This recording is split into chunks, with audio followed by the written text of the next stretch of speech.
Captain, we're doing a podcast slash talk show tonight. Okay. Yep. Anyway, while 81 and action and blocky and that's what we can see from our deal. Taking the claim and working together as a community is a critical step on the path to dominance.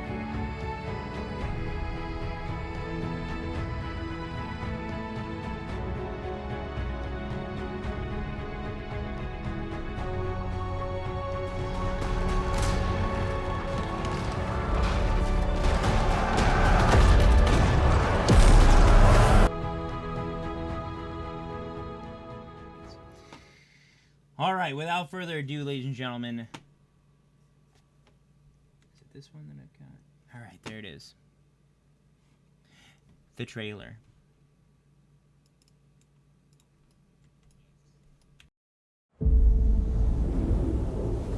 It is an eternal island of legend.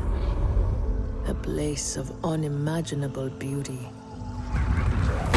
And a growing evil. Where the forces of death and life are in constant conflict.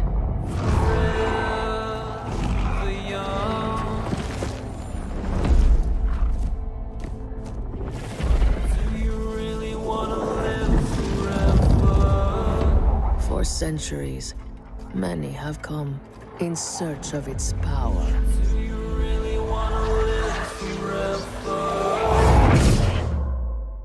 Only to fall to its corruption.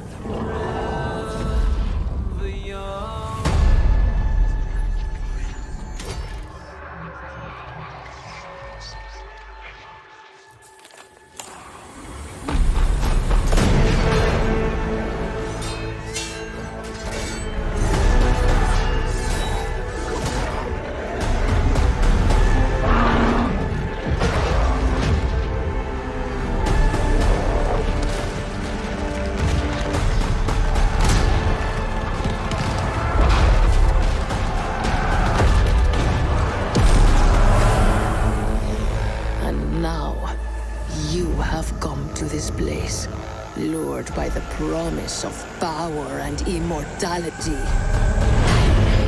The darkness will claim you. Do you really want to live forever? Ladies and gentlemen, may I present to you the first ever unofficial A Whole New World podcast. Ladies and gentlemen, these are the three fine young gentlemen that'll be joining me this evening. We've got the young call out. I mean, you're only as old as you think you are, right? I'm only 30, so that's good. Ooh. Yeah, I'm almost 30. Ladies and gentlemen, we have Kennethan right above us. Shadeless in the middle and far left. Sorry. Oh my goodness. Jafar, he's our man if he can't do it. All right. See you, though. You don't see me? No, sorry, no. I just see your screen. Right. And to the far right, we got Sir Jaziel. I gotta fix your name, Kenneth, and it is not one. But what does that do? What's so simple as that? What's up? No, a symbol did with his fingers. It wasn't like a... So, for those of you who are new here, is that the first time you've seen the trailer? Go ahead and tell me in the chat if that's the first time you've seen the trailer, or if you first time you've heard about the game, anything. That trailer's pretty exciting. What do you guys think about the trailer? Just starting with the trailer. What do you guys think about the trailer? You three. What do you guys think about the trailer? Oh, well, yeah. Like, when the first time you saw it, what were you feeling? I wasn't sure when I first time I saw it. I've You seen weren't it sure? 4 or 5 times now. The music gets me. I'm like, ooh, sounds Dude. good. Right? The whole idea that the legions from Rome, and then the conquistadors from Spain. You're like, okay, I'm ready. I like the Europeans, like the whole idea that it's like historical, like they're trying to like drive this alternate history. Clearly, discovering the new world. That's what America was called in this time of history, because it was undiscovered. Much of it was undiscovered, at least. So like this whole idea of what could have been if we lived in this crazy world of magic. Zephyr, how's it going? T-Bone, I agree. I think it looks pretty freaking sick as well. We got 16 viewers chilling with Villain. Guys, welcome, everyone. Guys, let's do a quick introduction. Kennethan, go ahead and introduce yourself really quickly to the adoring viewers. Kennethan. I do stream. I'm more of an MMO player. Right now, I've been playing a lot of ESO, Online, but I've also played. I'm a variety gamer. I play Jedi Fallen Order. I play Trains every Thursday night. I Trains on Thursdays. And I'm also one of the founders of God Mode Activated, a wonderful Christian gaming organization.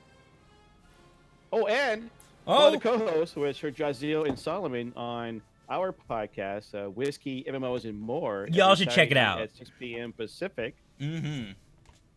Because who doesn't like whiskeys in MMO?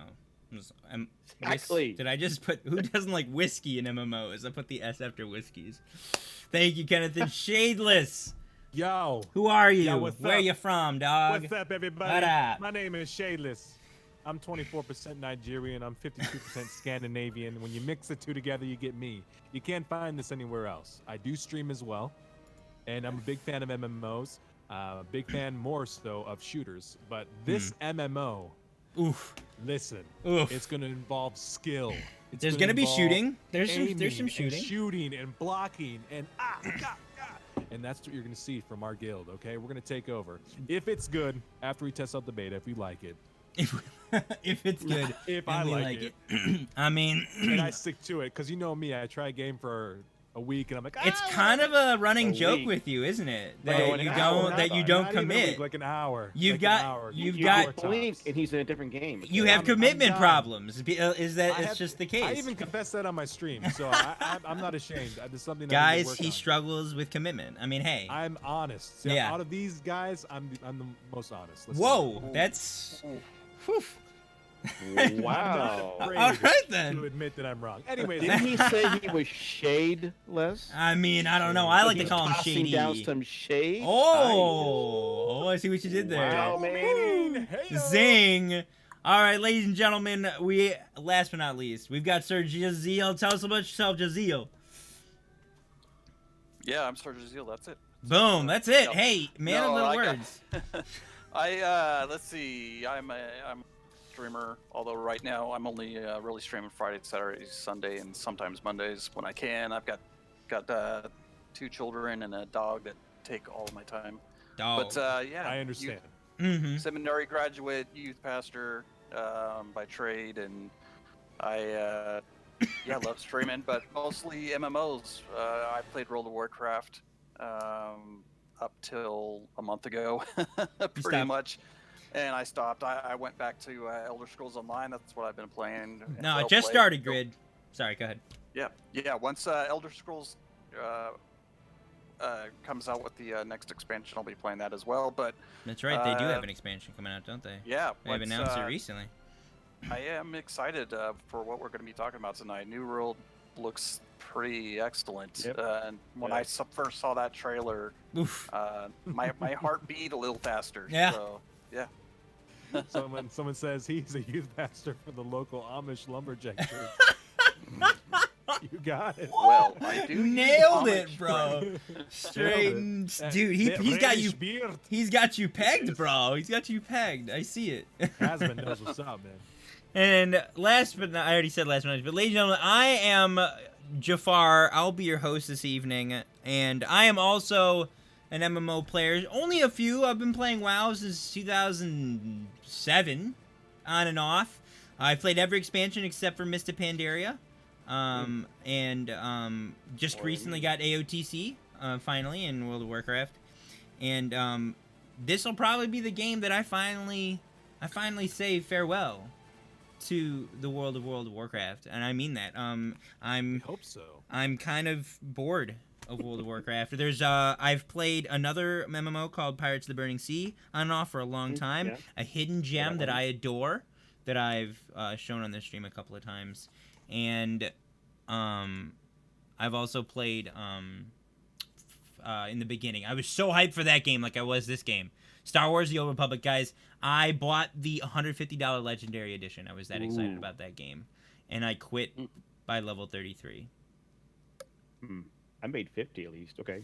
All my friends quit. I'm all my same guild problem. mates back in that day. I had my guild. I had a guild in World of Warcraft as mine, and we all started playing, and everyone left. And I was like, bummer. So Chaospin, we're doing a podcast / talk show tonight about New World. That's what we're doing. So we're just doing all new things, New World. We've got an itinerary. We're going to go over all the major articles and videos that have been posted by Amazon Game Studios, the game studio that is producing this game. We're going to do some questions. We're all going to answer them. We're going to do not Santa Gandalf works. No, Fred Santa.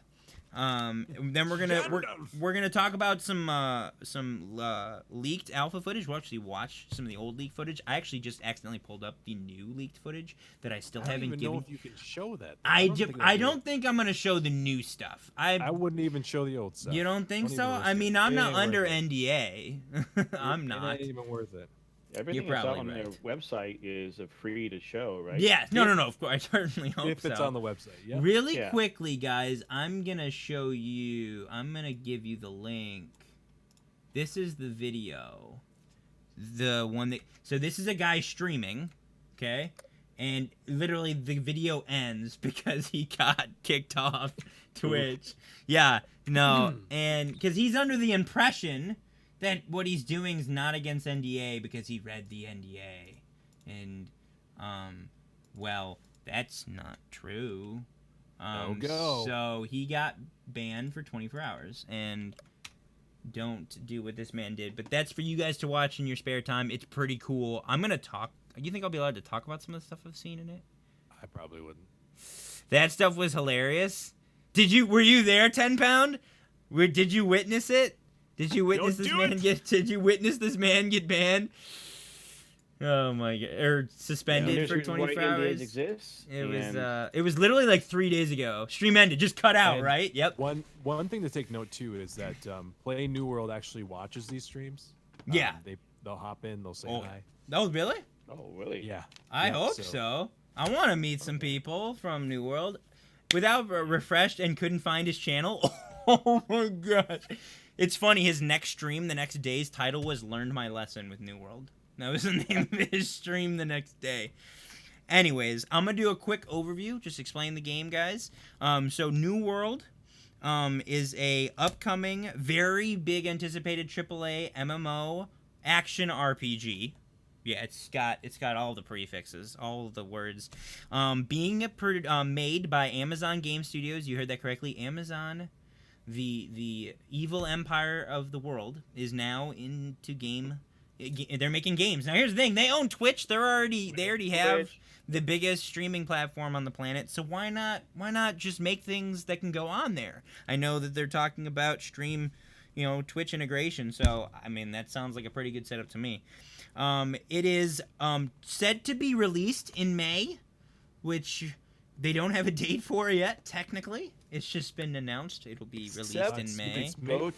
If you go to Amazon, yes, it says midnight May 26th. So if you go to pre-order the game right on Amazon.com, Steam just says May 2020. May 26th is the day that it says it'll become available. So everyone's assuming that is the release date. So I hope so because it's not that long. That's not too far. We can hope. We can hope that that's the release date. You should try to reach out to someone in their RP to pre-order and see if you can get into the beta early. I maybe do the same. I'm gonna ask them if I can get some beta keys or like some copies of the game or something. I want to talk to them somehow to get some giveaways because I will be doing a 24-hour stream the day the beta drops. Like I'm doing that. Baby. So I'm gonna throw that out for those guys who are new here. Once we find out, they still have announced that the beta comes out this month, guys. And the way to get in the beta is either you get an invite through email, which you can even get invited to the alpha, which is still happening right now, alpha 2. Or you pre-order the game and you automatically are going to be in the beta, which starts soon. Soon? April. That could be April 30th for all we know. If I get this game, I need to build a machine for it. I mean, that's what I'm concerned about Harlem Night, is that my computer won't be able to handle it and stream it at the same time. I'm nervous. So I will be, once that date is announced for the beta, I will announce a 24-hour stream for that day. And I'm probably going to be going live several hours before it goes live because I want to get myself up. I want to get myself in the waiting room quick and get as many hype folks in this channel as possible. Excuse me. Did I miss anything, guys, that would be important to talk about, cover? About the game? Let's talk about the goods now. Let's talk about the goods. Let's get it. Let's get it. So the first things first, we just showed a video, and I'm going to show another video, guys. So, really quick, this next video is called, am I going to the right one? New World in the Making? Where are we at? So, this is a little introduction video from the devs themselves. Go behind the scenes at Amazon Game Studios for an in-depth look at the creation of New World. In our monthly developer diaries, so this is actually their first developer diary series, we'll get into the unique set of features that bring Eternum to life. Hear directly from the creators of the game and get a sneak peek at new gameplay. In this installment, we tap into some of the mysteries surrounding the island of Eternum and the powerful element known as Azoth. This came out December 12th of 2019. So, oh my gosh, Zephyr got a new PC. I'm jealous. I actually need to go to the link for this video because I can't full screen from there. So I actually have to do it from here. So I'll just find this quickly. Depending upon when it actually releases, myself, Sir Jaziel, and Solomon plan on doing a pre-release, pre-launch party. Okay, so you were talking about that. Go ahead and while I'm looking for this, talk about it. Because we don't know. I mean, it says May 26th midnight, so tentatively at 9 p.m. on May 26th, we're gonna get on and start streaming, and go from there for a couple hours, 3 hours, and then jump into the game. I plan on taking some vacation days off since I'm not going to Emerald City Comic Con or Guardian Con, and so Me too. I have now extra vacation to burn, or not to burn. Not to burn. I guess we could just watch it like this. This is close enough to full screen. Ladies and gentlemen, this is Developer Diary. Welcome to New World. Enjoy. All right. All right, Kitty Plays. Thank you for chilling with the villain, my friend. Welcome to the Cave of Wonders. Why is this taking forever to load? There it goes.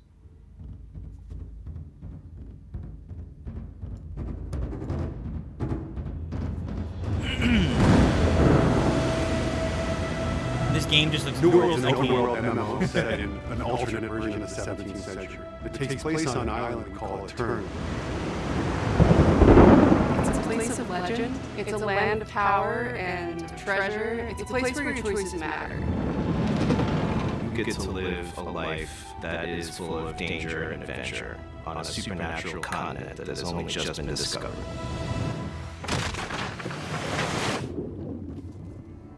We wanted to build this version of a haunted Eden. We wanted beautiful, picturesque. Thanks for the heads up, guys. I fixed it. Danger around every turn. There's these hints of supernatural and these things that show you're not really anywhere you've ever seen before. Contrast is something that we really want players to feel so as they move gorgeous. around the world. Every space they enter feels different and special from the space behind it. They feel like every hill they're going over, there's a new adventure. Not many people know too much about Eternum yet. I think that's where you come in as a player.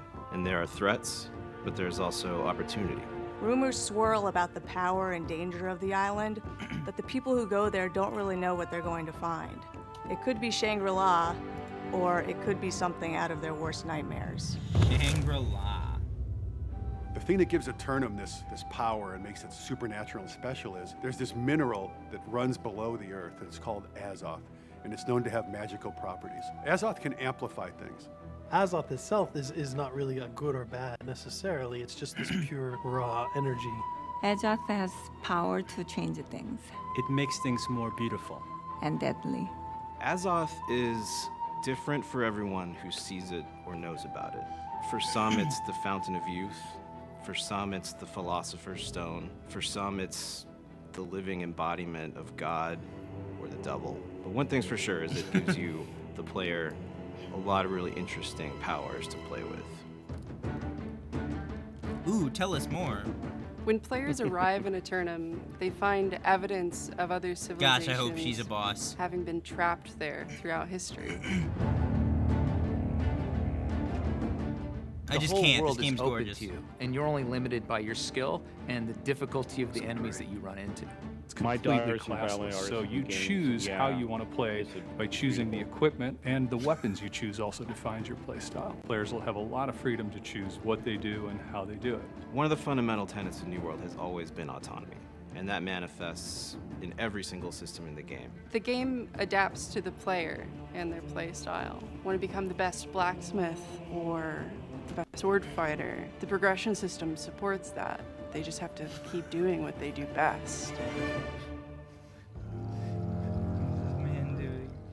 There's multiple settlements all over the world, and the corruption is always this invasive, What is oppressive happening force up that's here? constantly trying to push back, trying to drive players out. The corrupted have massive armies growing in the north. Oh, you got it. And some of their influences are beginning to trickle down to the south, where players are trying to build their homes. And they have a very particular idea of how the power of Eternum should be used. Cam got The world is going to push back against you in a couple of interesting ways. For one thing, as you grow more powerful and you head deeper into the world, obviously there's going to be resistance to come up and meet you. But one of the most exciting things about the game is that as you and other players begin to form settlements and you begin to push back the things in the woods, they'll come for you. You're gonna find some really interesting battles that have to get fought in order to keep your foothold in this world.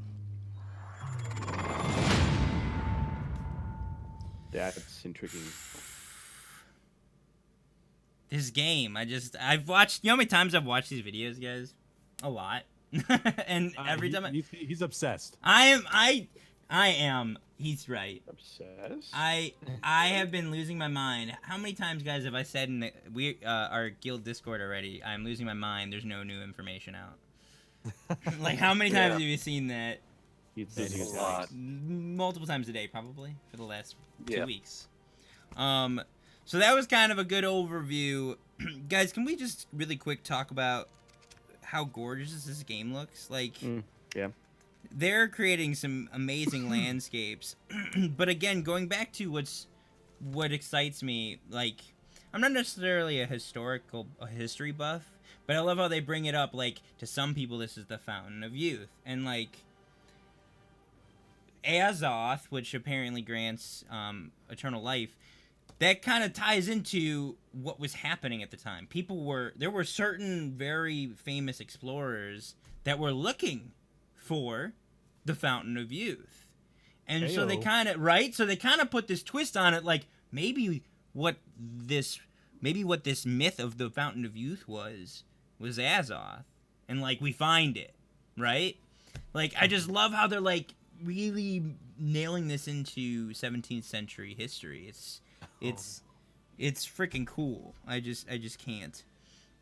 Yeah, my youngest daughter and her husband both are artists. They both work in the game industry. My daughter right now is working for 343. And when I was playing Destiny 2 with them, we landed in Mars. Oof. And they just stopped one point. They're just telling me how gorgeous it looked. And I've grown to an appreciation of what the environmental artists do because of what I see through their eyes. And so New World has that look. I mean, I know whenever you see a trailer, you're like, okay, some of it may not be game stock, right? But still, I think they do show game stock wise. Looks pretty cool. I think they do. There's definitely some game footage, in-game footage. We'll see a lot tonight, and it all looks like it doesn't look different from. I mean, the trailers obviously got. I mean, you mean the trailer itself? Because I don't think the trailer's game. I think that's. So any of the trailers, anything I've seen. Anything you've watched, like what we just watched now, is like basically all in game. Yeah, it's all alpha footage. They do that a lot, which is awesome. And one of the biggest things that draws me to any MMO, well, most MMOs, is like, for example, Black Desert Online, right? Right. I really like the look of that game, but the play style is like, it doesn't really grab me. Like it doesn't really. Like, there's no story that really grabs me and pulls me in, so I'm hoping that although this is Jafar, he's our man if he can't do it right. Which I'm hearing is lacking, but we'll see. Just so you all know, I'm going to be putting a Twitch points price on the Great Command from now on, so y'all don't spam it. But you just got me good, Soulbound. I'm trying to listen to Shayla's over here, and I just got jump scared with my community. I should probably turn that off tonight. I'm just gonna turn that command off tonight. Well, that's what I do because I don't want those going off during. I'm sorry, guys, but we're gonna turn off that command just for tonight. I love you all. So, you mentioned that Elder Scrolls Online. Right now have been loving the environmental art too. And that's why I'm looking forward to New World. They're all spamming it. It's got a 2-minute cooldown, ladies and gentlemen, but it's off now. Sorry, say that one more time. I said Elder Scrolls Online has a beautiful art. I just love wandering around that, no matter where it's at, and how beautiful it is with the desert or the green or the ice and snow. And that's where New World reminds me of. I mean, World of Warcraft has its little stylized it's got some beauty to it in its own way, but I agree. I still think WoW is gorgeous. SWTOR's graphics just aren't always. Elder One was beautiful, but some of the graphics of the characters always got to me. I mean, so look at this. Look at these. You know, like the stylized. So I'm one of those people who likes stylized realism versus realism. So a lot of games, you know, as graphics have gotten better, people have tried to make things look realistic. Realism's been really important as new graphics have improved. But there's something about stylized realism, and that's what World of Warcraft is. It's very stylized realism. It's, you know, people call it cartoony because of how old it is. Right. But honestly, it gives it character. It really does. It gives it when you see it, that's World of Warcraft. Like, you see that, and it pulls you in to that universe in that style. And, dude, Blue Angel friend, thank you so much for that 13-month resub. Hugs, girl, right back at you. I mean, if you look at some of these photos, now I don't know if these are all in game. I think they are, but like, it has this tint to it that's slightly not real. You know what I mean? Like it feels animated. It does. There is a little bit of animation. Just the right amount. It's because obviously the graphic it looks gorgeous and it's up to date, but it doesn't feel like a lot of these games where they tried to make the graphics real. It almost kind of takes away. It has more of like a dull like. Yeah, because realistically the world is beautiful, but colorations and things can be bland in reality compared to what you can do when you pull straight. It is a hope look to it. It has a hope look to it. Elaborate on when you say hope. That's a game, isn't it? Is that a game coming out? Hope Online isn't like. I wouldn't know anything about that game, but I was confused because my daughter's name is Hope, and I was like, huh? Or her middle name is Nope. I thought you were going. I thought of her when you said that. So are we currently talking about the game's graphical appeal in this section? Yes. I just wanted to go over what we saw in that video, and like I'm just blown away. But what I love is how they just have just the right amount of stylized realism. It's gorgeously up to date, but it's not realistically bland. You know what I mean? It's not dull. The colors are vibrant. If you're just looking at this image, I mean, the flags, the way they're tattered, and the saturation isn't realistic, but it looks realistic at the same time. Does that make sense? Oh my gosh, these landscapes. This isn't realistic. There's none of these in the real world. This elk with like branches for antlers. It's just slightly exaggerated, just the right amount.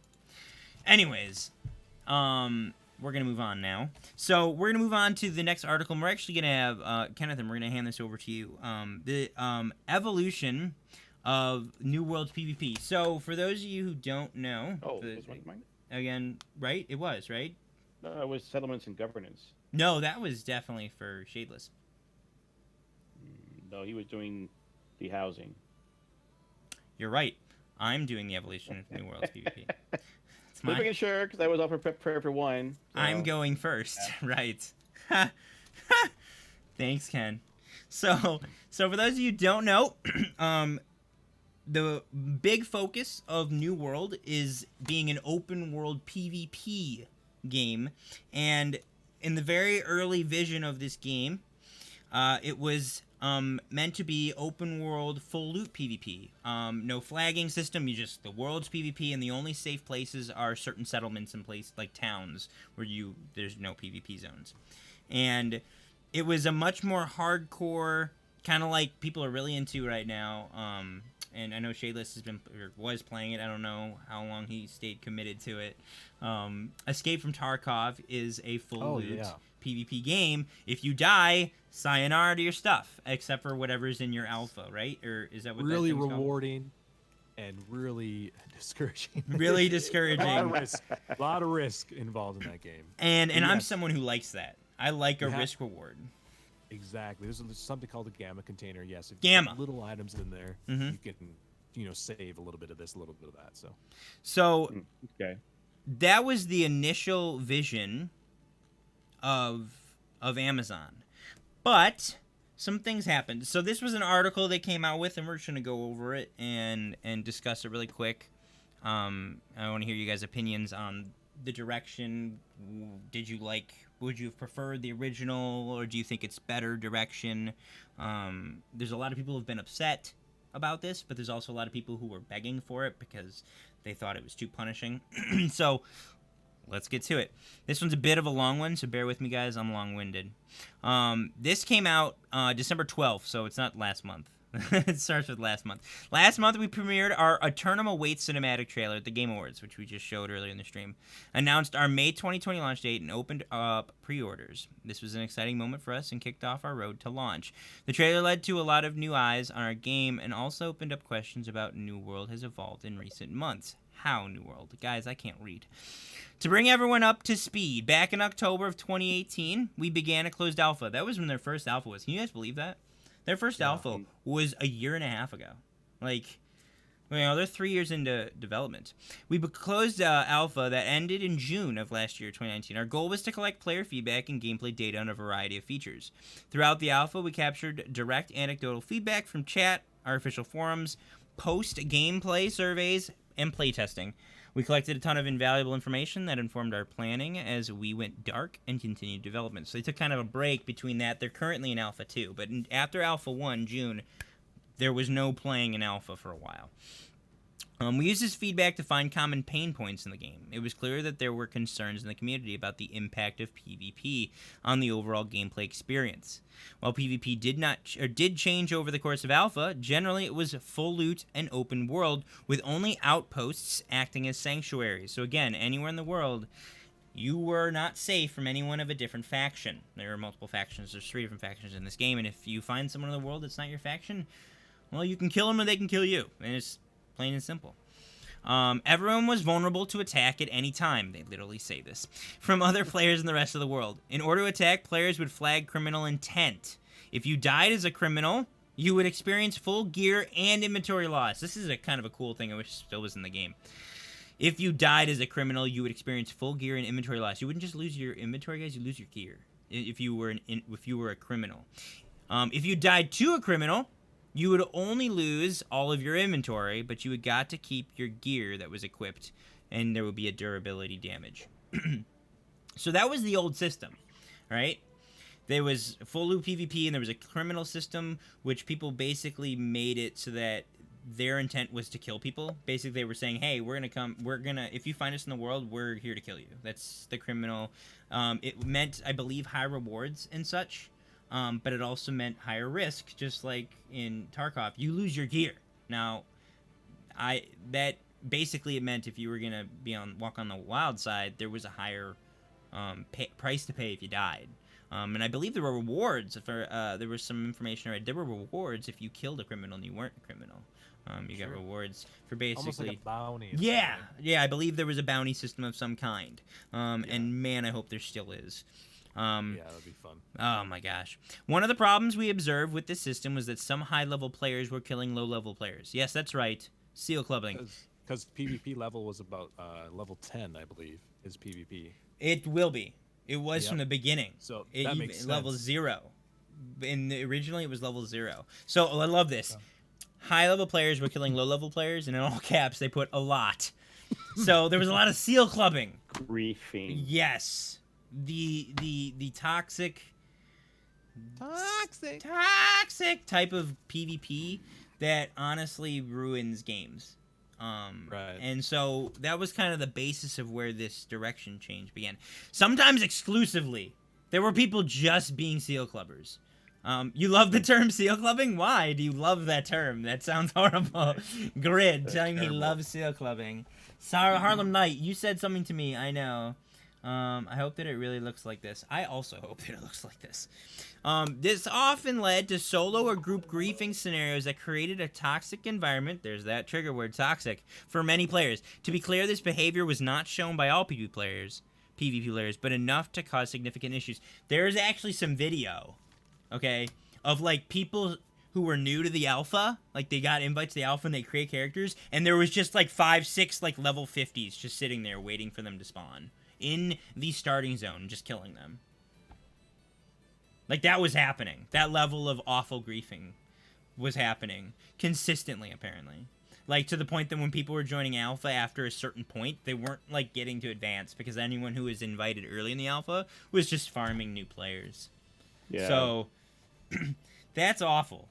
And and as much as I loved the idea of open world PvP permanently, I still feel like they could implement it in a different way and prevent this.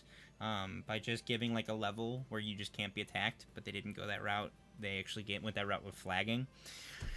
So, excuse me. We set out to build a compelling world full of danger and opportunity that begs to be explored. The intended design was never to allow a small group of players to bully other players. Based on what we saw, we realized that we needed to make fundamental changes and not just incremental fixes, which we tried several times during the closed alpha. So they actually were tinkering with PvP the entire alpha because these very toxic players. Right. So I maybe they did try some of the stuff that I wish they would, and it just still didn't work. I mean, griefer's gonna grief, right? I mean, that's just they are. They're a special breed. They're out there, you know. They like ganking, and that's what they do. I mean, don't get me wrong, I like ganking as much as this next guy, but like I want a fair fight too. Like I want to beat someone who thinks they're better than me. That's who I want to beat. And this is the cool part about this game, at least from what I'm hearing and what I'm seeing, is that there's a lot of strategy involved. Like you could have someone laying in the grass. That's kind of camouflage. Those videos, right? And you have someone one-on-one, and then you have your whole squad just turn on this one dude. And you get their loot, and it's just nasty. The PvP is so dynamic, and we're gonna watch some videos on combat later. Go ahead. I just don't know if it's gonna be quite like that open world. Maybe in open world you can maybe challenge one, like you can on World of Warcraft, like just challenge. So I mean, and that's duels. The thing is, I've talked. We'll get to PvP and Call to Arms later. But time to kill is apparently really fast, and if you've seen the alpha footage, time to kill is very fast, like 20 seconds. Time to kill is very fast. I really hope, though, that your armor matters. It definitely does, but I also hope it matters how well you are, because I feel like people didn't know what they were doing in the alpha, so like they weren't dodging and stuff. They were just getting owned. You know what I mean? Right. I feel like with really skilled players, time to kill will increase because you have to hit people. And if you can't because they're good at dodging, combat might progress as something in a 1v1 might take longer because shots might miss. Like accuracy might be 30% when it comes to fireballs, to range compared to, only 50% on melee because people can dodge attacks. There's no tab targeting. Which, again, we will talk about the actual combat later because, guys, the combat looks so good. The combat looks good. There has been speculation that we have moved away from PvP, which, by the way, for those of you who think this is a PvE game with PvP aspects, I'm here to tell you, no, it's not. This game is built around PvP and world conquest. And PvE is obviously there because PvE players wanted to play this game. I don't know why they wanted to play this game. It wasn't a PvE game to begin with. Now it very much is. But the emphasis of everything else is to reinforce this faction versus faction, guild versus guild, player versus player atmosphere. This conquest of Eternum. That's what it's about. That's the point. That's it. Everything else feeds into it. I truly believe that. And for those of you who are worried that they got rid of PvP, I'm comfortable in saying that the game is around PvP still. Just because they didn't make it so it's just because they made it flag, which they will talk about in a second, doesn't mean the game is PvE focused with PvP aspects. No, the game is a world conquest game. Go ahead. When they first dropped this, right, PvP, I'm like, that obviously, for some folks, are like, myself included, right, we're like, okay, fine, might still get the game, but then they went PvE. I'm like, all right, that made me happy. But Definitely. First, it pissed off all the PvP players, right? And so then now they're trying to do this in between world, which hopefully will balance it out nicely. That can happen. Like I said, I don't mind. I mean, if I was in a world I was ganking, I had no problem with it. But in a world of griefing, where you literally spawn get killed, like, no. I mean, some games would try to do bounty where you get punished for doing that. That's the reason why I didn't like play CFDs at first. Oh yeah. Because all the griefing, I'm like, I'm not getting this game. You can't fix your problem. That's why I play Sea of Thieves.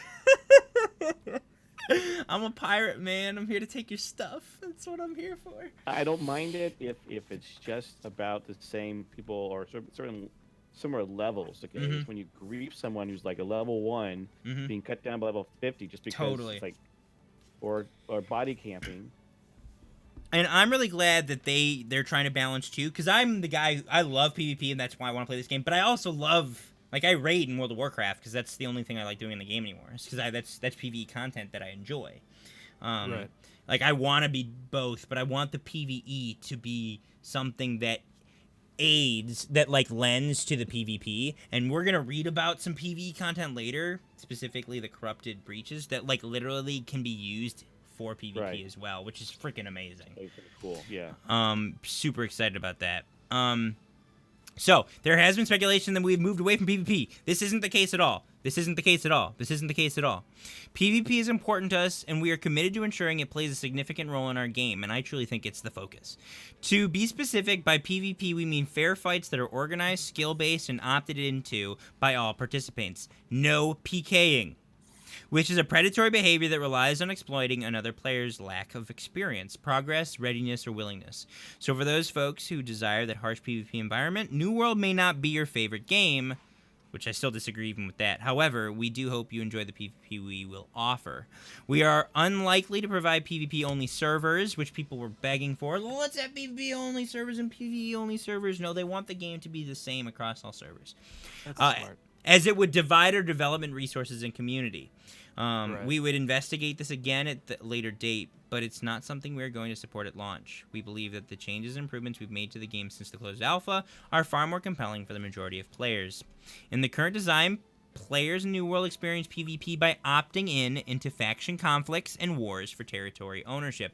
Opting into these PvP experiences will be extremely rewarding, often granting you exclusive in-game bonuses and rewards for your efforts. So they're tying in gear advancement, which, let's be honest, we play MMOs and RPGs to advance your character. They will be tying in, they will be rewarding you for doing and participating in the world conquest, world PvP, the faction versus faction conflict that's constantly going on. So if they make it sweet enough, guys, like what kind of things do you think would be sweet enough to make even some PvEers who are on the fence, like, you know what?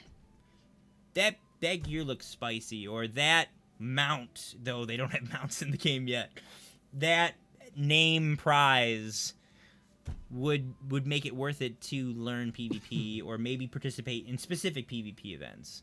What are some rewards you guys think, besides, gear? I don't know. I guess it would be gear. I'm guessing that there'll be some type of badge or some type of, like, cape or honor saying, hey, I'm... Maybe titles? Yeah, maybe there's, like, a title that says Master of PvP or Master of whatever. Legionnaire, or whatever. That'd be kind of cool. What do you think, Jaziel?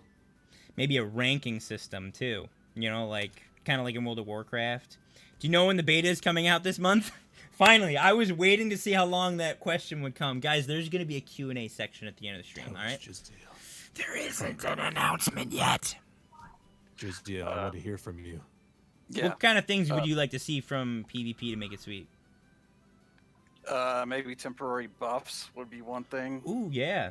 That are, 24, 48 hours, maybe even a week long. I don't know. For Depends faction, on what the cycle is. Or maybe your per faction. guild. Yeah. That would be a good idea. The others are pretty standard, and I imagine that they're in the game would be like you guys said, gear and titles and ranking systems. But and you can maybe get rewards based on ranks, like in World of Warcraft. When you Yeah. hit Y Warlord, you can have the high Warlord weapons that you can't get otherwise. A ranking system like in chess. I don't know what you mean by that. You mean like the... I don't know what that means, like in chess. Grandmaster versus... Oh, you mean what the actual know. titles. Yeah, okay.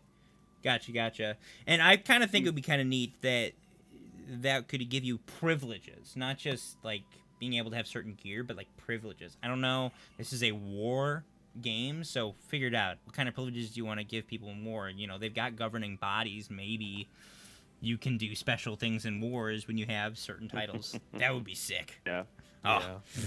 Well, cool. Yeah. On to the next. We're almost done. During Alpha, it was made clear that PvP War was one of the most popular features in New World, which is going to be 50v50. We've taken that to heart and doubled down on it, incorporating a lot of the feedback requests and blue sky wishes of our testers into the latest version. At a high level, War will be 50 versus 50 PvP battles by appointment. Companies will declare war on territories they wish to take over, draft a roster of 50 combatants, and agree on timing for the battle. The war will take place on a protected battlefield. Oh my goodness, yay. Keeping anyone who is confirmed to participate out. Now, I'm wondering if that means instanced or like part of the world will be blocked off. You know what I mean? Because I don't necessarily want it to be instanced. I want to like I was in some of the alpha footage that I've seen, you like go there. Like, so here's your settlement that you're from, and like you travel over to where you're gonna go fight to take over. Like there's actually a traveling process, and looks amazing, and I hope that's still the case, but they make it sound like it's instanced. You know what I mean? I hope that they don't get too silly and like add wooden bleachers or something. Dude, I thought about that. Can people I hope they watch don't, that though. aren't I in the don't- battle? Like, how can... I mean, they can watch on Twitch, I guess. That's true. Streamer armies. Yeah. Blah, blah, blah, blah. What I heard in regards to this was that it's not so much a guild versus a A guild. it's merchant like guild. It's like a specific like faction. Like if this faction Mm-hmm. needs players, they can take from other guilds and whatever, and you can be part of that battle. But the battle will be guild versus guild, though. But you can have people in your faction who aren't in your guild join the war. But like it'll be like this guild has declared war on this guild. That will be that way. But you can recruit other people into the war that are outside your guild. Yeah, it's interesting. But if you've seen the map like I've seen, guys, there's a tiny piece of the map that's available in Alpha. I'm gonna... There's a tiny piece of the map that's available in Alpha, and I can safely say on that map alone, the amount of settlements there were, there's going to be a lot of opportunities for there to be conflicts that people will be a part of. I think. Like, holy crap. There's going to be a lot of settlements in this game. Recruit as in mercenaries? Oh, that'd be... Yeah, I mean, maybe. Dude, that'd be cool. People for hire? That would be cool, dude. Be like, people could... Maybe there'd be some facts or some guilds that just got so good at PvP that if you want them in your wars, you have to pay. Oh my gosh. Let's get that good, guys. Like, oh, you need to defend your keep? Oh, yeah? Okay, well, it's going to cost you this much gold or this many... We need lots of lumber. You know what I mean? Oh my gosh, that'd be amazing. Ooh, I like that idea. So... What? Were you in the middle? I'm almost done. We're at the bottom here. I'm sorry? What were you asking? I was just wondering where you were in the text. I'm at the bottom. I'm right here at this second to last. Okay. The war will take... This helps ensure a fair fight without distraction. During the battle, there are two sides, attackers and defenders. Defenders will protect their claim flag, which sits in the center of their fort. The fort is equipped with storage, crafting stations, and upgradable wall defenses. So there's going to be a keep that you actually go after. The attackers will earn points during battle to upgrade and build siege weapons and towers. So we're going to be taking down walls, boys and girls. The war ends if the attackers are able to break through the gates and claim the flag, or if time expires. I do not know. I haven't seen anything about how long battles are, how long a war timer is, because there is a timer. During the course of the battle, both sides can earn points to spend on upgrades and gear. So just participating in wars might help you get more gear. Players who have homes in a territory at war will not lose any of their possessions based on the outcome of the battle. If you choose to sit out a war, you won't be penalized for your non-participation, but you also won't be rewarded should your side win the war. Now, this I feel like could lend problems because I feel like people might then get left out. Like, there's not any rewards, maybe for a guild wide. You know what I mean? Like, what if there's 100 people in a guild and only 50 get in the war? You're telling me there's no guild rewards? Like, just for the fact that you're part of that guild? I wonder if, like, that could potentially become a problem. People might feel left out if they're not actually chosen. You know what I mean? What Jazeel was pointing to. I'm sure that there is maybe some, like, I can't remember what the name of it is, but, like, base or, like, something that, like it benefits your base or your town. Buffs? Exactly. Buffs. Yeah. I'm wondering, like, there's got to be something, right? Yeah, there has. I'm guessing that there'll be something surrounding that. I would be astonished if there's not some form of benefit for guilds that were involved, even if you weren't at war, and even the faction that guild is a part of. You know what I mean? I don't know. It's just there. I can't imagine that because so many people, like, as people get better and like guilds kind of know who's good at the game, like they're only gonna let people. No, that's not true, Kyra. I can't verify, but we are suspecting a guild is way more than 50 people.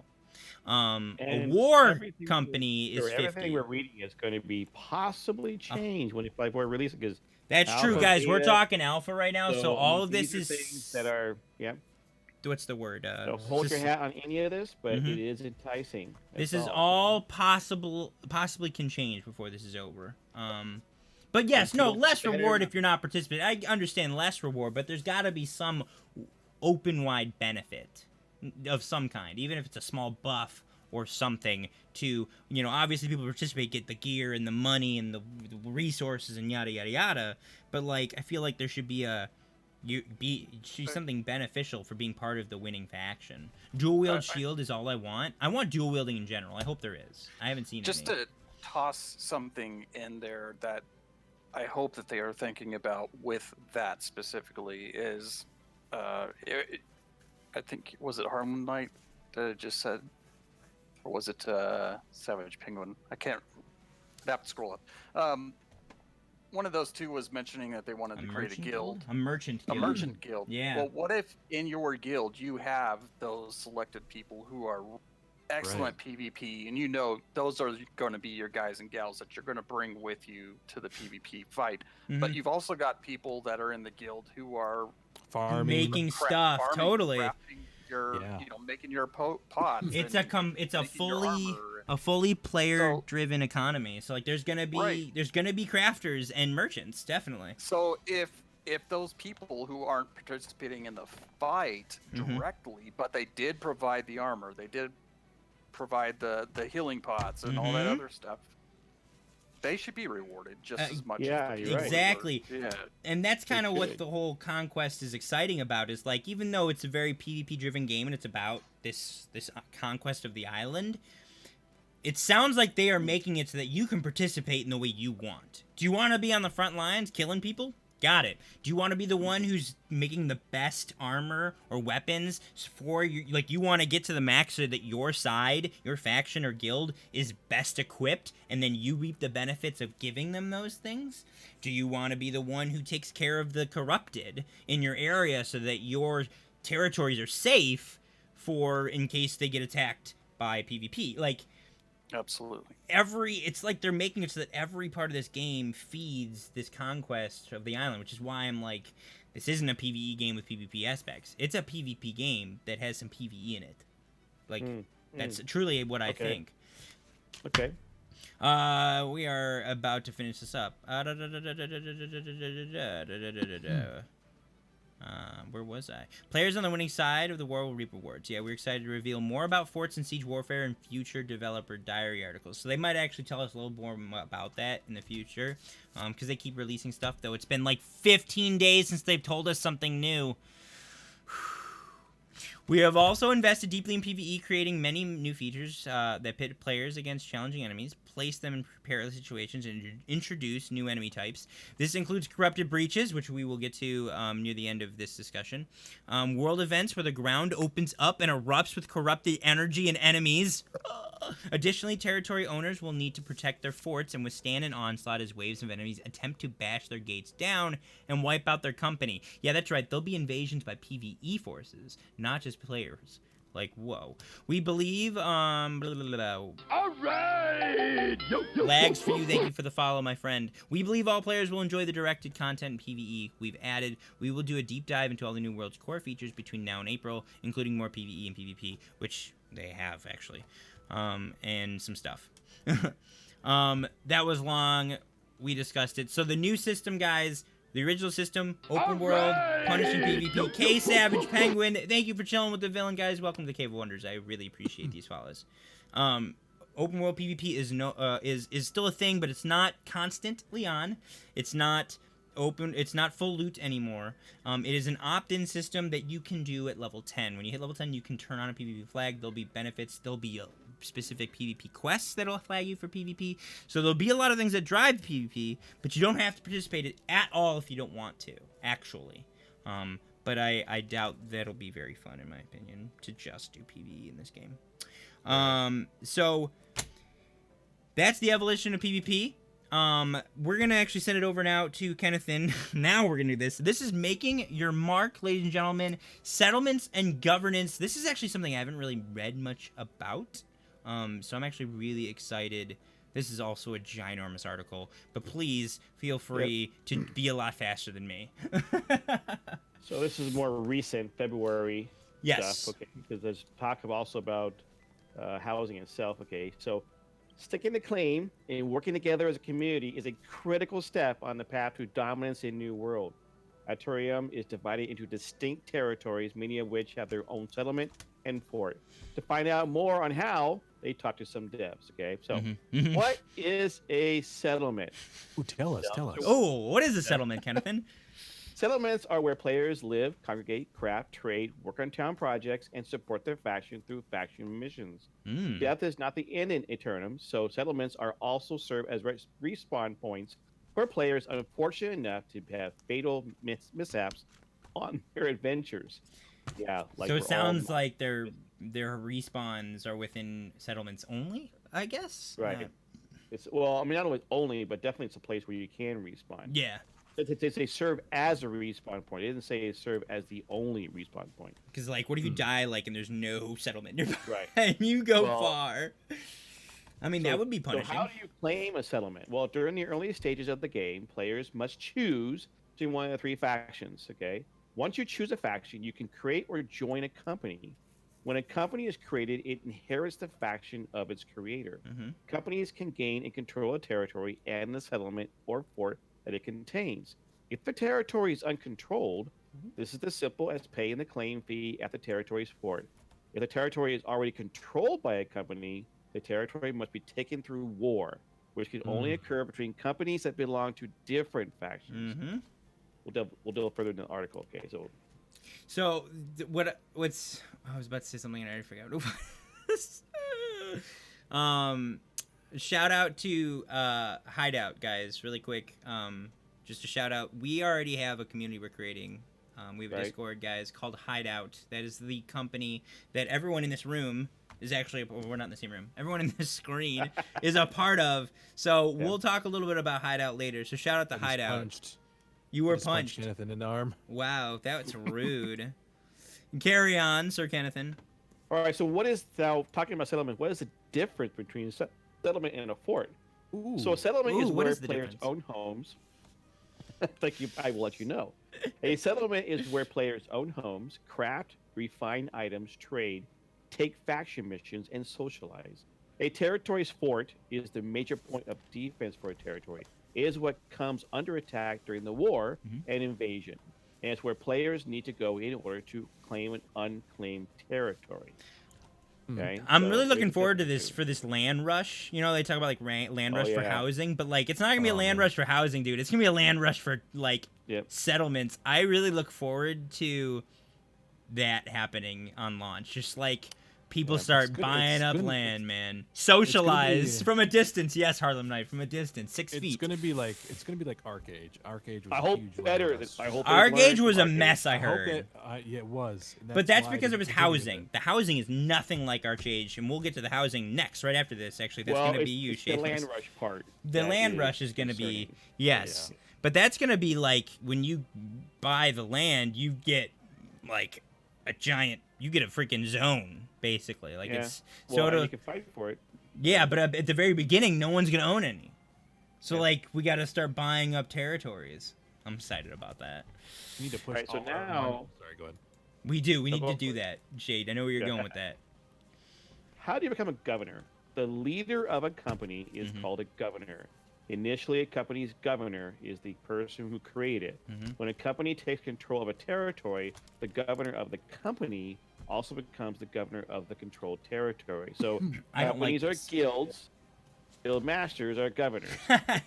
Lags, we gonna take all their money. Yeah. I actually don't like that. I'll be completely honest, guys. This is something I love. Governance is Pirates of the Burning Sea had governors over ports, but it was an election. There was an election that would occur, and I kind of wish there wasn't. That means if say your company owns like 5 territories, does that mean your guild leader is the governor of all 5?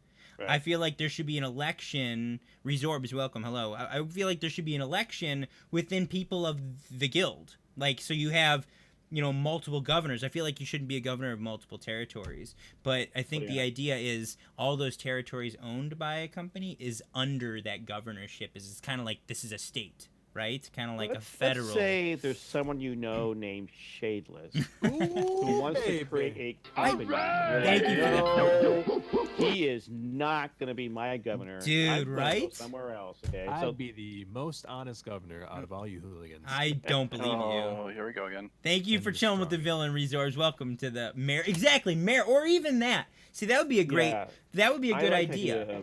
Maybe an overall governorship of all the territories, but I feel like there should be a mayor. That's a good way to put it, Lags. Maybe mayors of each territory or each settlement that you control within the within the company.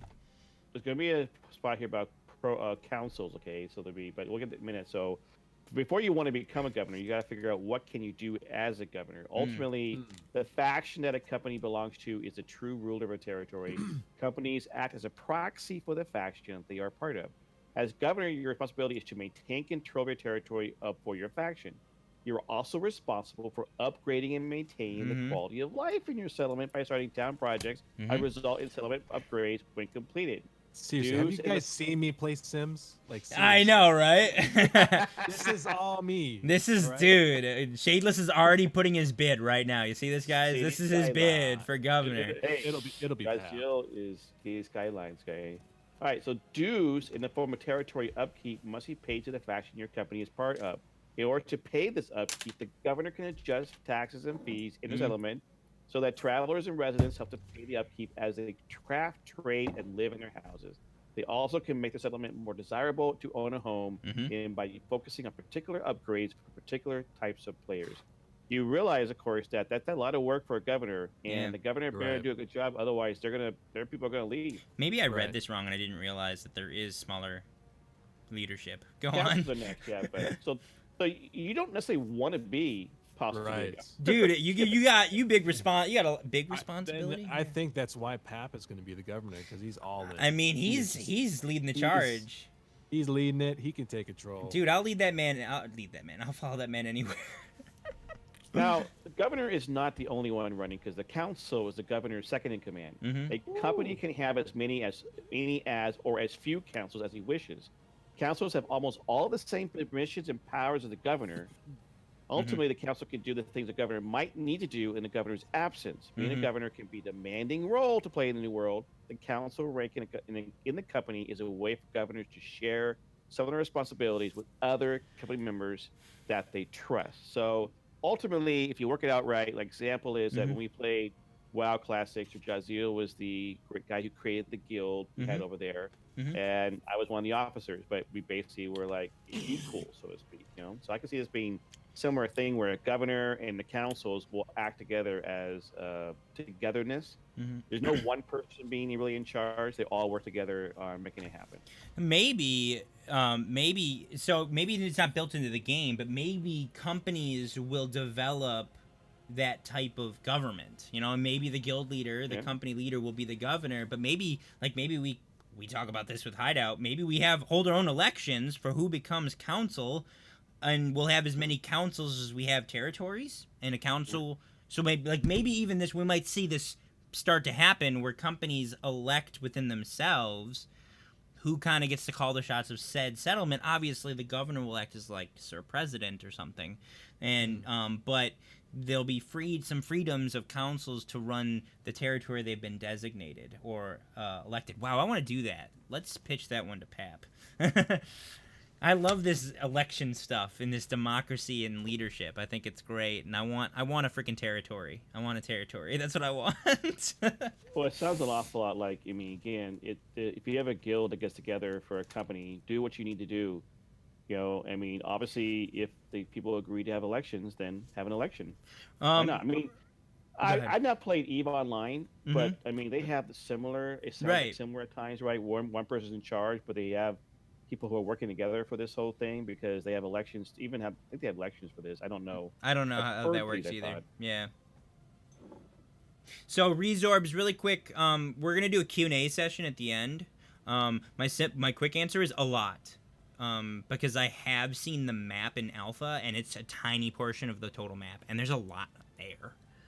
I'm not gonna give any information beyond that. I just know there's gonna be a lot of settlements. Carry on, kind of thing. Now, what or how can you upgrade your settlement? A settlement's crafting and refining stations can be upgraded. Upgrading these stations enables higher quality and more powerful items to be crafted by the players that spend their time there. Additionally, a territory's lifestyle buffs and fort upgrades are controlled by the governor. Lifestyle buffs are powerful, long-term bonuses for things like crafting and combat that can only apply to your territory's residents. Residents are people who own houses in your settlement. If a player does not own a house in a settlement, they will not receive the territory's lifestyle buffs. The other upgrades, lifestyle buffs are activated through town projects by the territory's controlling company. That sounds rather cool, you know? Dude, I'm stoked about this. Now, really quick, gonna drop another game. Ashes of Creation, right? I've seen some of I've seen the video of some of their projects, and it looks sick. I hope that the upgrades look like that. Like, I hope that a settlement, maybe not completely different, but like one settlement compared to another, depending on what that company decided was priority, will look different. Like, you know, we really wanted to upgrade this. So, like, it might have a cookie cutter build to it, but like, you choose what gets made. So, I think that's awesome. Yeah, with node upgrades, Resorb. I wonder if what we do for the town projects goes towards everyone. Like, they can see the progress, so we can have separate and people we contribute working on that, and then we have the PvP group, and then we have this or that. I think that's possible. The next, you scroll down, you see a picture. So what are town projects? Town projects are large-scale activities people can work on together to upgrade their settlement. Town projects require a significant amount of effort and investment from not only the controlling company, but also the players that call that settlement home. Town projects are activated by settlement governor or one of their councils. When a town project is activated, players in the town can take for missions that progress their project towards completion. These missions award XP and currency, among other things, and more importantly, they advance the town project. For example, let's say you want to upgrade your settlement's forge, which will enable weapon and armor crafters to create higher quality arms and armor for their adventurers. To do so, you would activate the Upgrade Forge town project, and then you, members of your company, and anyone else living in the town can work together to complete the project. See, that picture kind of shows you as if you can see what the projects are and how you're leading toward the final end result. So I think you can see that. It looks like it's going to be a real, like, you call it a town project, like it's going to be a real team effort. And this is something that I feel like is a type of gameplay that a lot of people like when it comes to like economy and the kind of the money and what's the word I'm looking for? Production side of things, like the people who love gathering and making stuff. I feel like this adds a new layer to, like, now they have real, like, direction for where they want to go, what they want to do. Like, man, we're working on this town project. We need a lot of name X pieces of lumber. You know, name what we can make. And I feel like that gives them a new layer for these people. Another example in Pirates of the Bering Sea, I knew people who, like, they made ships. Shipbuilders are very hard to come by nowadays in that game because it's dead. But, like, shipbuilders are... Kiltro, thank you so much for that follow. I appreciate it. Shipbuilders are like the creme de la creme econers, and they have these extravagant econ setups so that they can produce ships so that people can PvP in these ships. Like, they equipped their country in that game. So, like, these town projects, I feel like are kind of that same idea for those who really like to do that economy and production. They've got a direction, a mission that really, you know, this is really important and it can advance. I don't really care about being on the front lines, but it gives my faction X buff or better weapons or name benefit here, and this is how I can contribute, and it's rewarding. Yeah. All right. How does a settlement level up or down? Well, each time a town project completes, settlement levels up. Settlements begin to level up to level down when upkeep is not paid to the controlling faction or if players fail to repeal a corrupted invasion. Okay. Ooh. That's going to be really important. Now, how do you join? No, well, you Lex, can it'll be a use hard the launch. services. Sorry, what? Sorry. So while you can use the services of any settlement, you join one by purchasing a house there. Anyone can live in any house in any settlement, regardless of which faction they are in or which company currently controls the territory. Interesting. If the territory changes hands, the residents of a settlement are generally unaffected, aside to any changes to taxation, upgrades, and lifestyle buffs the new controlling company might make. Oh my goodness. My new overlords are here. Tax them all. Player housing coming up. And last thing is, says a highly valued citizen or simply a wandering adventurer. Settlements are a place that will one call home and fight to protect. Governors are the leaders of companies and rulers of territories. They are in the unique position to begin being able to shape their dominion in the lives of the players who call it home. They can be a representative of the people, or they can rule an iron fist. What will you do with that power? What will I do? Well, when I take over a new territory that's filled with houses of people of the faction we just took it from, I'm going to tax them all until they all move out. Oh, boy. Just imagine that, like, the type of guilds that are like... Because you think about it, people are probably going to settle more in their faction's territories. You would think. I don't know why not. But, like, imagine taking over a new area where basically all the houses there of the opposing faction, and you're like, let's raise taxes to 20%. Until enough of them leave, because I don't know. That sounds. I'm evil. Leave me alone. I have clearly bad intentions with this game. Any overall what? You want to grief them and tax them? Yeah, I don't want to grief. No, I want to beat the people that are really good and then tax them. Are you guys going through all of the articles or only this one? Yeah, we're going through all the major ones, Katsumushi. We're going through... This is the second one we've gone through. We're about to go through player housing, which I'm really excited about. Guys, player housing is pretty dope. Any last things you guys want to say about what we just read when it comes to governors? Sounds like we can make councils, basically mayors, which I'm excited about. We'll see when it happens, okay? We'll see what happens. We'll see what happens. Like Resorb said, a month out. Yo, what up, Frezzy? Not hearing much. It makes you wonder. Mm-hmm. Should we carry on then? I know that this is taking a long time. Carry on with the blur. Yikers. Wayward Son. Yeah, Thank you. Yeah, that's, Come on, you guys the song. sing the words, okay? Or at least try to. Yikers, that was. Man, my Whiteside doesn't know that song. I'm sorry, man. He doesn't? Wait, I know Jaziel knows it. It's a good song. It's a good Every song. word. Why is this showing up tonight. in my stream? I still not have good. the vinyl of that album. All right, Or making really your pack mark. with info. I was spy. Yeah, no, they give a lot of info, cats. All right, your mark. we're gonna hand it over to Shadeless. Shadeless, the That's man, right. making your mark on Eternum player housing. He's gonna tell us all about player housing, guys. This is really cool stuff. Let's Tell go. us about player housing. Ladies and gentlemen, player housing is an exciting recent addition to New World. This highly requested feature will give players the opportunity to acquire and personalize homes across Eternum. We want players to feel like they have roots in the world, feel a sense of security and stability in a threatening and unpredictable land. Ooh la la.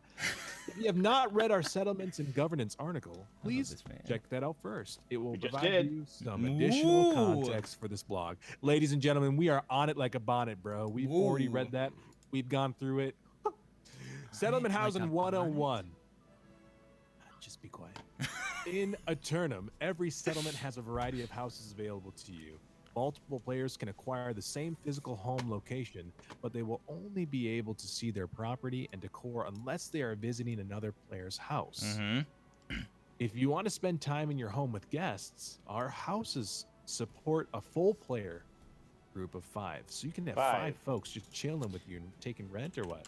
I mean, there's got to be something. There's got to be something.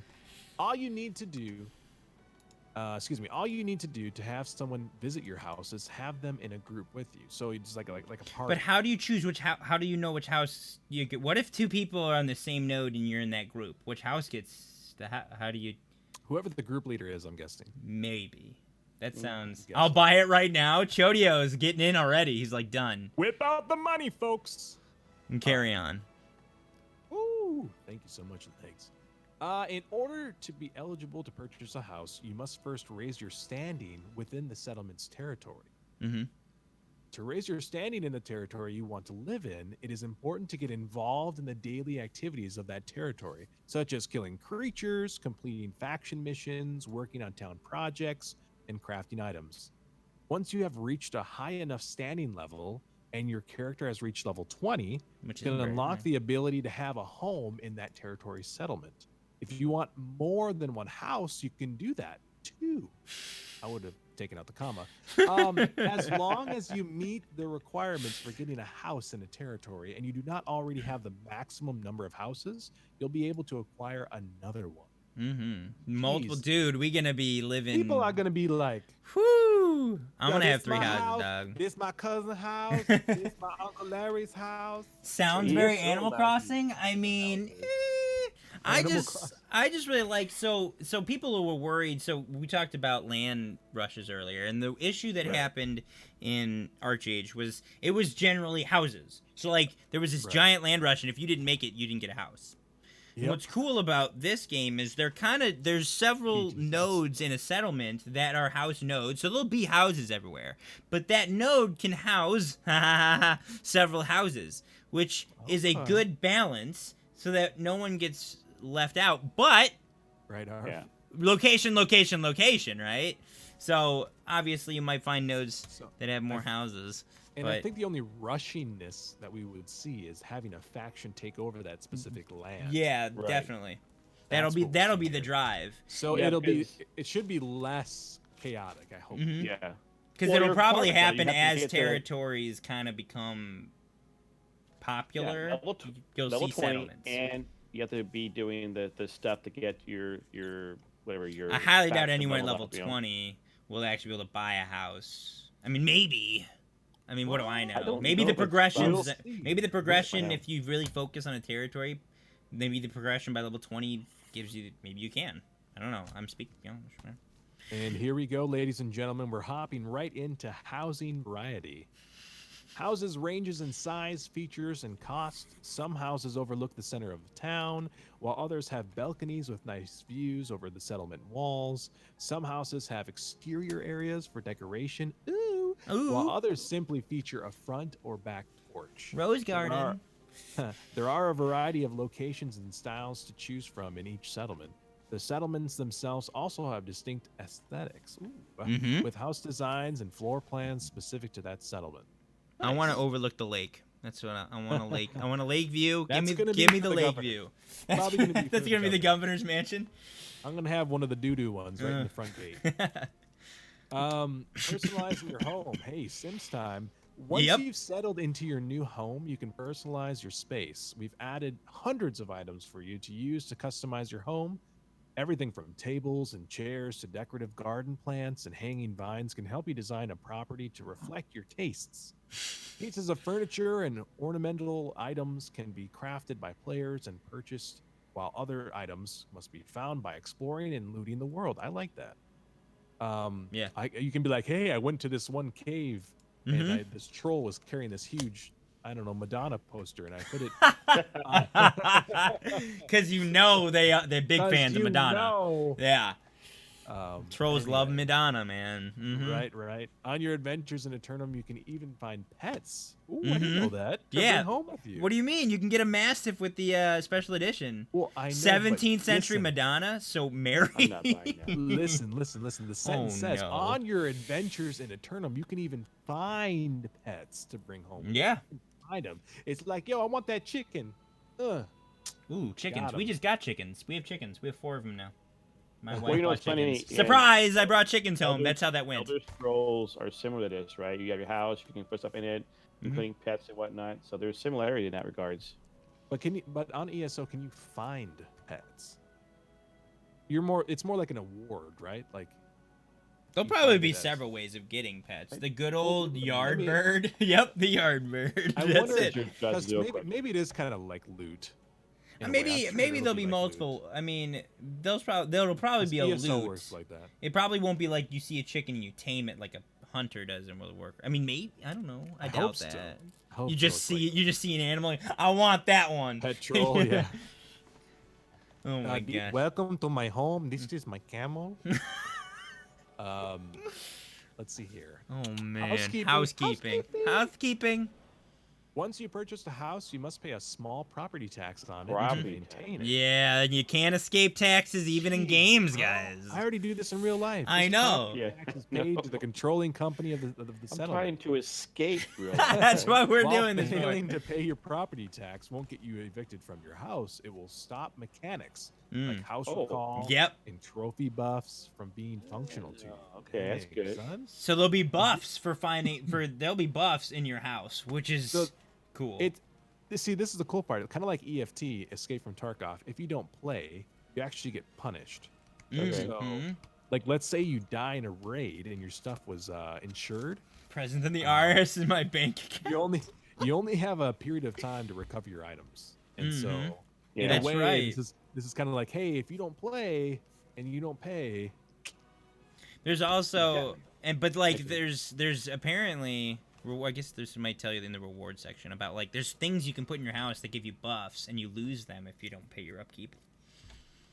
Additionally, while you can still visit your decorated house while the property tax is unpaid, you cannot arrange your decoration, nor will your house be eligible to be displayed to others. It does, Katsu. You're not paying, you can't move your stuff. Nope. That's terrible. Pay rent or you can only look at it. Can't touch. Rewards. Once you have a house, you'll be able to use it as a recall. Eternum is a vast, dangerous place, and the ability to recall home over great distances is a powerful one. In addition to the recall ability, it's possible to create powerful magical decorations that give your character buffs. Precious. When they are placed on display in your home. Oh, this plate over here gives me +5 dexterity. What about that vase over there? Yeah, that was my great grandma's. I'm sorry. This vase gives me extra calf power. I don't know. These trophies can do things like give you advantage in combat against particular enemy types or improve your crafting abilities. So when you're away from it, it gives you that? You get buffs out in the world. Dude, this is buff everywhere. Dude, housing, this is housing. It's important. It's going to be important in this game. I'm excited. Okay. However, each house can only have so many trophies on display at a time. You'll need to consider which advantages you want to have on your adventure. So I'm sure there'll be some trophies for plus damage, PvP, etc. There are social benefits as well. When you pass through a settlement, you can see homes decorated by other players. Yep. To determine this is great. This is great. Players see by default. This is competition behind the scenes. There's PvP in the housing, guys. Oh snap! I know. I love it. By decorating your house expertly, interesting, and earning lots of territory standing, your house gets shown off to everyone that comes through a settlement. does not have the same house as you. You can even see where you stand against other players that have the same house through the housing menu, so you know who your competition is. Like the look at guys. those flowers over there. That Bilbo's house. Oh man, I'm dude, the Jones have the best garden on the block. No, this is the I'm very competitive. Okay, that's why I love PvP games. I'm legit gonna take this housing competition to heart. Like, imagine like every holiday, like the subdivisions that have like the lights competition. You know, like who can have the best light setup, and they like get a reward. Yeah, you seen, you know, like kind of like on like the Grinch Who Stole Christmas, and they have the every year they do the lights, and it's a competition. I'm obsessed with my house. You just watch. I'm gonna want that top spot because my house is the best. Because that's what it says, right? So like for different nodes, of houses, you'll see your house, but to other people, they'll see the best rated house. Like my house. Legs is going to be about this, he says. He's going to Sims it up. Dude, I wonder how bad the housing crisis will be compared to the taxation in a territory. The house market in XYZ is just awful. I am a big Fallout 4, Fallout 76 to be good fan. I love building. That's why some of the Kickstarter, some MMOs like Kickstarter was because they actually offer housing or building stuff. So I'm excited about this. Even though I don't think you can't build your house, you at least can do something in it. So it's going to be very personalized, I think. Yeah. They really do. Building a community. When a player finds a place to call home in a settlement, they are joining. Where did this accent come from? They are joining a community of allies, skilled crafters, adventuring partners, and even witnesses. Yes. Players can invest in making their house in Eternum feel like a home with furniture and decorations, pets, and trophies that give them bonuses on their adventures and their favorite trade skills. We hope that our players' homes become special to them, not only as a familiar place to return after an exciting adventure, but also a place to share with friends and show off to others. So even crafting buffs. That's screenshots cool. are from alpha, subject to change. So everything here is subject to change, ladies and gentlemen. Dude, imagine interesting how much the housing is an extension of who you are. Yeah. Not just your skills and what you do and how you decorate it, but the buffs you get too. It'll impact you and your gameplay, like, and because of that, people's houses might widely could differ very widely. Like, you know, you go to your friend's house who's really into crafting, and like he may have a bunch of crafting style buff stuff, and those decorations may look a mile different from the person who wants all PvP buffs. And like, so you'll see these not just personalities, but like their personalities and their play style, because it reflects what's in their house, because that's what they want buffs in. Like, it's freaking cool, dude. There's housing system is but deer heads in my house. We're going hunting. There is hunting in this game. And it's a skill. Governor's in the house. Pap, you might as well just jump in this call. Governor's in the house. What? Pap? Where's Pap? I don't see Pap. Did I miss something? Where? He's in Trader's stream. Sorry, got a suit to Oh, he's not in mine? He's in my stream. Oh, I was like, where's Pap? One of the captains. Pap, what's up, bud? Council, not captain. Council, sorry. Yo, Pap, you're looking at your future councils, right? That's yeah. right. Yeah, it's right here. This is it. Shout out to Hideout. Ooh, I like that. Shout I'll be in Hideout. charge of PvP. Guys, Governor is in the house. Governor Pappers. That's what I call him. Governor so, Paps. Anything else we want to touch on housing? Guys, I'm super stoked on how much the housing... You know, in most games, housing is kind of just this, like, trophy that you have, right? And it will be that. It's this, come look at this. Yeah, his PC took a dump, unfortunately. Come look at my house. And, like, that's it. You go hang out, and you're like, ooh, pretty, right? And it still is. But, like, it's going to touch so much more... It's going to influence so much more of the game, what you do with your house, which house you have, what you put in it. It will actually have impact, which is some of the coolest housing I've ever heard in a game, period. I don't know if anyone really competes in that?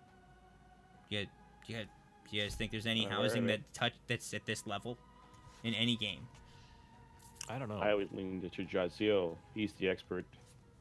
Jaziel, have you seen housing this in depth in any other game that is this impactful and more important than being a trophy? Definitely not to give you any buffs. I mean, there competition. are ESO ESO is one that you can actually do place your workbenches and whatnot into. All right. And it's kind of like a miniaturized version of the garrison in Warlords of Draenor. Ooh, yeah. Don't say that. Don't say that. That's a bad comparison. Didn't want to mention it, but it's kind of like that. But you can say that. People can come check it out. It is kind of a trophy. You've got cool little knickknacks and pets and things you can put in there, and it's got some usefulness. You can do your crafting and whatnot in there. But as far as once you go outside, is there anything you maintain from it? No. As far as I know, and I've played a lot of MMOs. He says he's an expert. Yeah. He is the expert. Guys. I've played a lot of MMOs. Swoder? No, there's... Swoder. He's played them all, White Fox. What's up, White Fox? How's it going, bud? Yeah. Guys, we got 28 people chilling with us tonight. 2 years almost. Mm-hmm. Yeah, I've played all of them. Housing, man. This is a level of housing that I'm super stoked for. Let's be real, guys. I think why this is so exciting. Be real with me. Because you got FPSers like me and Jono, and I come from one FPSers, of my boys. Actually, one of my boys by the name of Skylines. Like all of us, attracted to this game because it actually involves skill. Mm-hmm. Like aiming, shooting arrows, blocking, aiming, and I think that's what's going to be key about our guild. Is we're gonna what I envision anyway. Is paint having the picture. The FPSers be some of the main PvPers. Oh yeah. And then those that actually know MMOs, like handling like the what is it called? I forgot the name stuff. Our territory. Mm-hmm. You guys know how to handle that, build stuff, and go get resources. You know how to raid and do all that. Crafters, settlements. Crafters. They're good at running a town. We're clueless. I don't know how to do that. We're clueless. For me, I'm just like, hey, show me where the battle is. I'll win. Where can I kill somebody? You know what I mean? Don't concern me with your bureaucracy and building buildings. I want to go kill some bad people. Exactly. Yep. I want to fight the enemy. It up like that, it'll be fun. So I think there's a aspect for everyone because exactly. Is it Jaziel's turn? It is Jaziel's turn. So Jaziel, guys, we're gonna move on to now. We're gonna talk about March to Battle, and there's a couple things about March to Battle. There's March to Battle factions, and there's March to Battle corrupted breaches. So we're first gonna talk about factions and PvP. We'll read the factions. Oh my gosh, these articles are huge. I hope you guys are I probably should have asked if you guys were committed for the long haul, because that's what I was trying to do with this tonight, was just go plow through a big one. So I don't know how much time y'all have, but after this we have one more article and then we'll be asking questions. Read fast. I got a raid in Destiny. Oh, do you? Rip. Okay, so March to Battle factions is gonna be that's on you, Sir Jaziel. And then we have a video that's actually about the combat in this game, guys, in the PvP, and it's amazing. Go. Right. This is a longer one, guys, so of course it is. And I got new glasses, just so everyone knows I'm going to be doing the grandpa thing. Because they messed up the bifocal part. Oh boy. This is pretty updated, Resorbs. This is pretty darn updated. I'm not cleaning it. This came out only a month ago. Yeah, February 27th, 2020. Mm-hmm. So it's pretty up to date here. This is very up to date, Resorbs.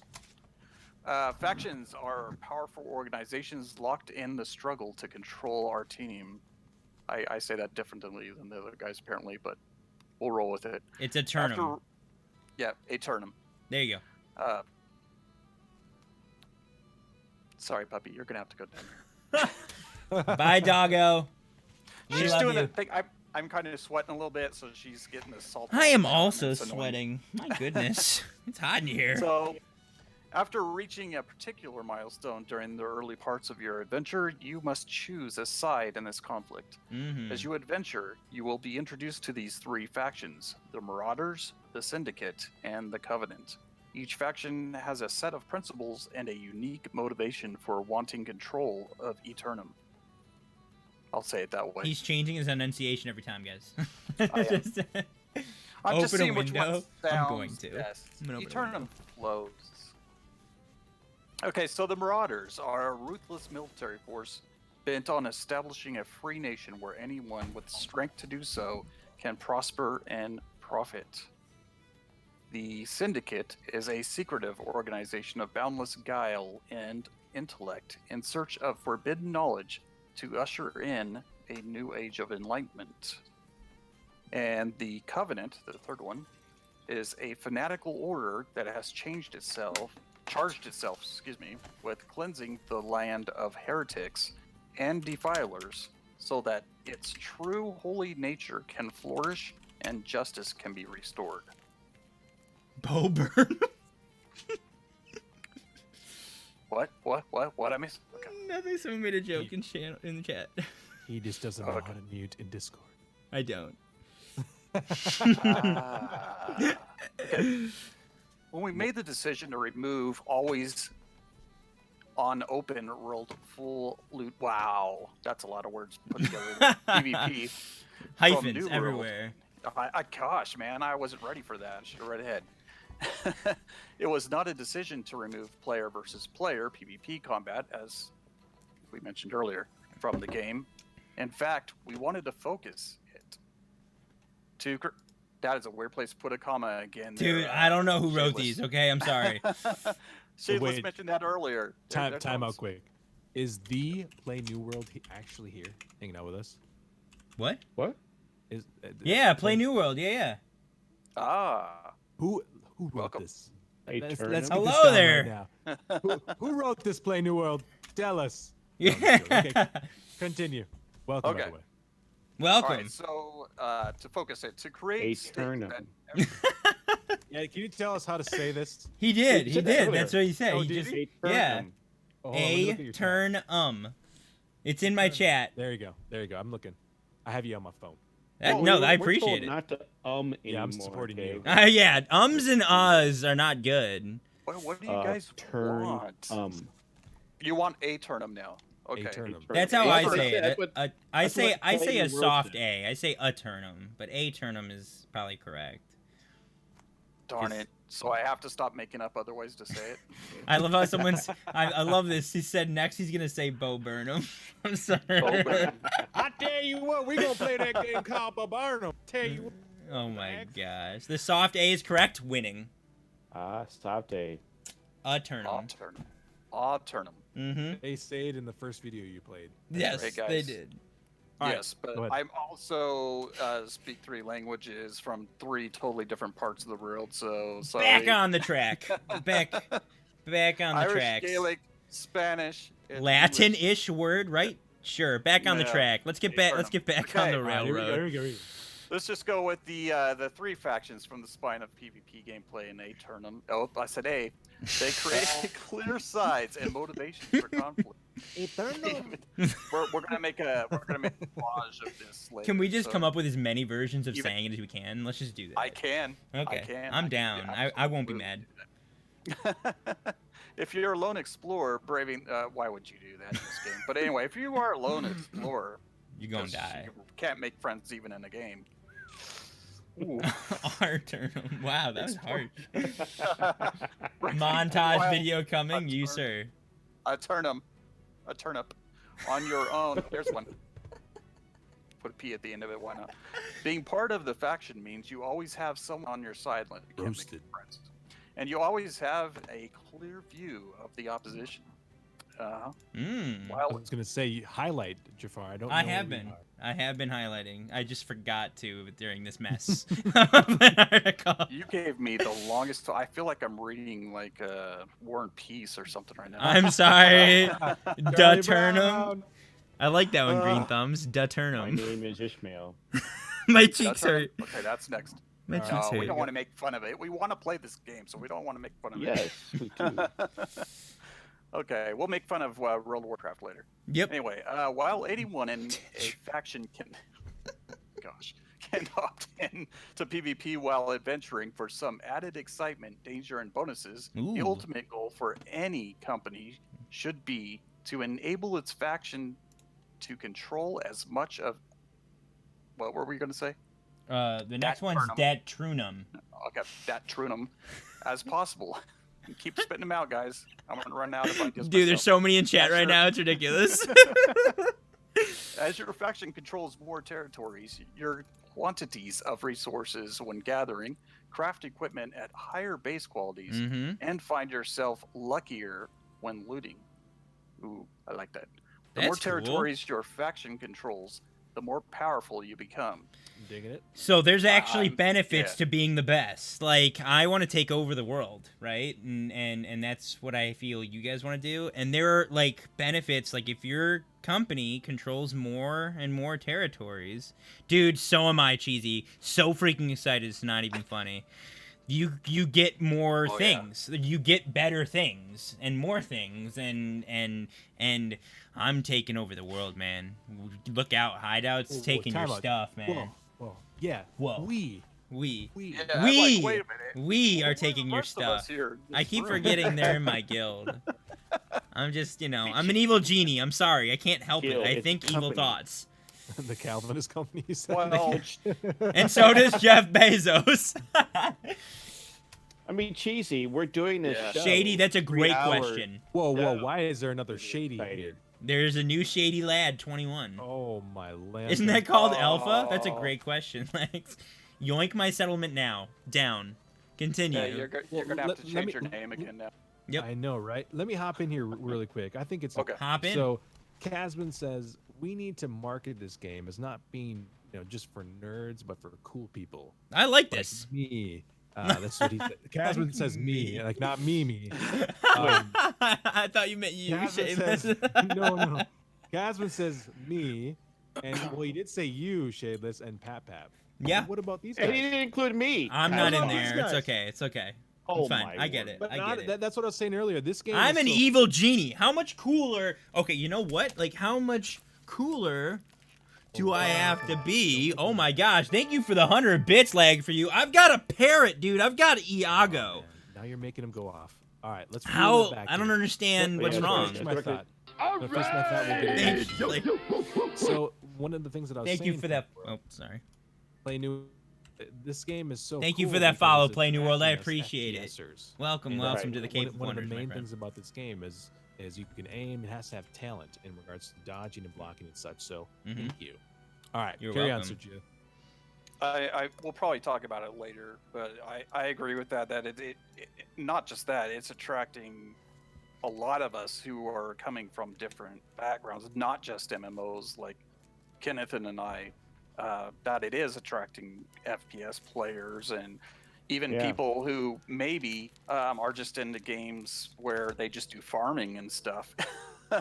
I mean, I literally know some people that are just wanting to like build stuff and make armor and just stay at our little base of operations and help us out in that way.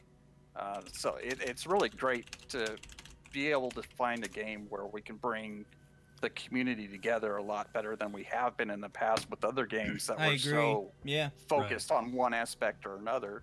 Right. Because ordinarily, like Shadeless and I almost called you the Calvinist again. I'm messed up words. I still call myself the Calvinist. So Ordinarily, like once in a while we play the same game, but not very often because he's more of an FPSer and I'm more of an MMO guy. And I do play like city building games like City Skylines and whatnot as well, but that's just kind of on the side.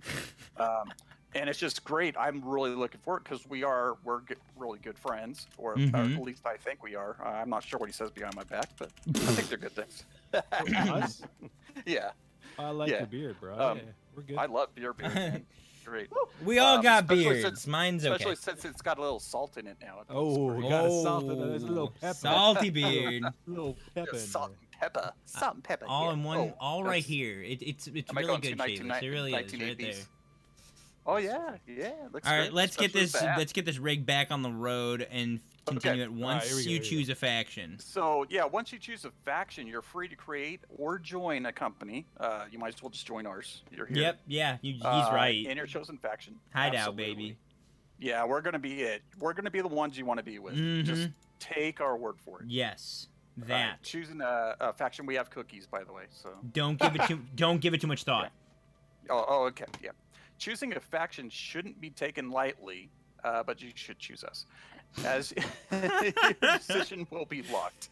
Okay, it gets. so it gets locked. This is probably one of the important things. Yes. Yeah, it is. This is the big deal. This is the choice you make, right? And you're stuck with it. And I have heard it's only one character a server. Like that's no all alts. you would need, probably. Yeah. Can't you re-roll? That's a great question. I wonder if there will be ceasefire times where you can. Cookies, dude, love cookies. So in regards to this, if the faction that you choose is important because you want to make sure all of your friends have the same faction. Right. And you know, if you're going to be a guild, you have to, if you're going to be in a company, you have to be all the same faction. And we haven't heard it yet, but there are particular buffs and styles to the different factions. Shady Lad, thank you so much for that follow. As you see, they kind of have their different styles about them. And have they named them yet? They did. We read them. I wonder. Yeah, we did. In the I very wonder beginning. if Play New World has anything. Yeah, you know, I'm really wondering what these buffs are. What are these? Is there buffs? There are. Yeah, are there? Read on. Come on. Read on. Trophies, yes. Housing, yes. There's gonna be. Oh, you know it, factions, cheesy. okay? I look forward to the politics. I mean, I would assume there are going to be like little perks you get with each. Lips are zipped, he said. Rip! We tried. Lips are zipped. We tried. Listen, you can't. Can you give us a date of when they'll announce the Go beta back date? to the three types, okay? Marauders are ruthless military force. Syndicate are secretive for guile, intellect, and Covenant is a federal order cleansing the land. So I bet you there are going to be buffs around the different factions. Yeah. I mean, we can speculate, which we can do later. But I'm sure it'll be a bit like Ultima Online. Will the game be open world? After selecting a faction. Okay, after selecting a faction. Wow, slaughtered selecting there. You can accept missions from your faction representative at any settlement and complete them in exchange for rewards. Yes, sir. Okay. Factions offer specialized equipment, act as a source of income, and are the... Wait. What? Yep. And are the group you work to wage war on other territories to expand your faction's control of Eternum. Oh, I didn't say that wrong. Are you sure? What was the next one? Are you sure? Did I say it wrong? Because if I did, we're okay. Oh, well, let's just say it right. Yeah. Okay, while a company is responsible for the day-to-day goings-on of a territory, that company's faction is ultimately the one in control. If your company wants to conquer a territory occupied by an opposing faction, it must declare war on that territory. That sounds fun. Thank you for in order that to follow. I declare appreciate it. war, the territory your company seeks to conquer must be vulnerable. The territory is not vulnerable to a declaration of war unless it has been sufficiently my words today, undermined by an opposing faction. Ooh, I love this. I love this conquest, dude. The conquest in this game, guys. Cheesy, Green Thumbs, thank you so much for the follows. You guys are amazing. The conquest in this game, my mouth is watering. In the game, Pirates of the Burning Sea. Wait, is there fishing? Yes, there's fishing. I assume. I'm gonna assume there's fishing. Wait, what do you say? The conquest it This is happens Greg, a by the lot way. like Pirates of the Burning Sea, and it you had to create unrest of a port before you could attack it and take control of a port. And like, yes, Meropis, how's it going, bud? And basically that's kind of how it works here. Like, if there's a faction, if there's a territory you want, you gotta like piss them off. Basically, you gotta like do stuff to make it vulnerable instead of unrest. The same concept, and I'm like super excited about that.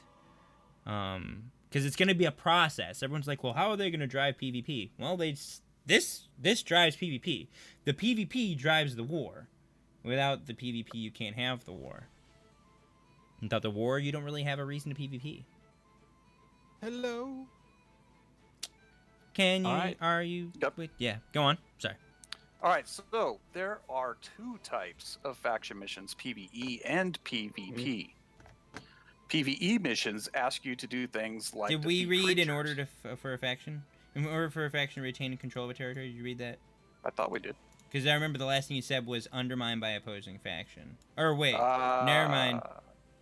Yeah. Or did you say reinforcing and undermine? No, the last thing you said was sufficiently undermined by an opposing faction, correct? Okay, I'm sorry. I'll back up. I'm just making sure. In order for a faction to retain control of territory, its members must actively reinforce that faction's influence within the territory. Mm-hmm. Similarly, if members of another faction, same thing, want to take control of a territory, they must undermine the controlling faction's influence by raising their own. Reinforcing and undermining faction influence is done by completing PvP faction missions in that specific territory. I'm loving this. Oh, yeah. I'm loving this. So let's get back to here. There are 2 types of faction missions, PvE and PvP. PvE missions ask you to do things like defeat creatures, craft supplies, or stockpile resources. Completing a PvE mission rewards faction currency, which can be used to purchase faction-specific equipment and items. Okay, that's fair enough. All right. PvP missions ask you to do things like recover tactical information, deliver critical messages, or items to another territory. What? Critical? Deliver critical messages or items to another territory. Deliver critical messages. So basically, like, maybe you have to be PvP flagged and basically carry stuff and like make sure you don't get killed with it. Okay. Maybe you can be a 007. like smuggling almost. Ooh. That excites me. That'd be interesting. What do you think, Play New World? Why don't you tell us? Is there some espionage stuff going on here? Ooh. Secret shipments? Yeah, I'm like, I'm actually, down. I'm starting to like this. Well, unless you have to run. Sergio feels like, I like this stuff. When you're on a faction PvP mission, you are auto-flagged for PvP. Right, so I'm saying this type of mission they're describing is basically take this caravan and take this caravan from one territory to another. It's kind of like you have to make sure you don't die. Is that kind of what this is saying, Play New World? Is that what this mission is saying? It's kind of like escort said caravan type of thing. I mean, it says information, messages, interest.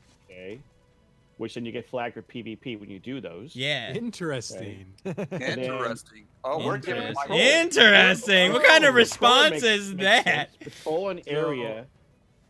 That means it's getting added to the game now. He's winking. He's winking. Are you inviting us to be part of the crew? Because I mean, if is this you saying you want to invite me to the alpha? I can give you my email. Same here. Puts email in chat. Voice. I could be on a commercial. I could be like, Either he is intrigued or we figured something out, and we won't know until it's time. All right, let's keep going. Let's keep going. PvP faction missions will auto flag you for PvP. Whether they get in or not is totally different, but you can always. So you're on. That's true. He's just holding the carrot in front of us, guys. He's just holding the carrot. Just holding the carrot. So unflagging. We go to or patrol an area for opposing factions. Okay, I expected that. Yeah. Accepting PvP faction mission will auto flag you for PvP. Unflagging yourself will automatically abandon the mission. Fair enough. Makes sense. Dying during your PvP mission will cause you to fail it. That's so intense. It's escort quest kind of thing. Yeah. Yeah. I mean, it depends on the mission, it sounds like. Yeah, that could suck, but you know, that's what happens. Them the breaks. Mhm. And you'll have to go back and accept another. All right, cool. In addition to rewarding faction currency, completing a PvP mission will also generate. I'm adding words in there that are not there. These classes are great. Generate influence for your faction within the territory. I'm good. As mentioned above, generating influence for the controlling faction of a territory reinforces its control, while generating influence for a faction that is not in control undermines the controlling faction and brings the territory closer to being vulnerable to a war declaration. There you go. That answers the question from before. That just excites me so much. For the single payment of my stimulus check, I will take the beta invite. Please and thank you.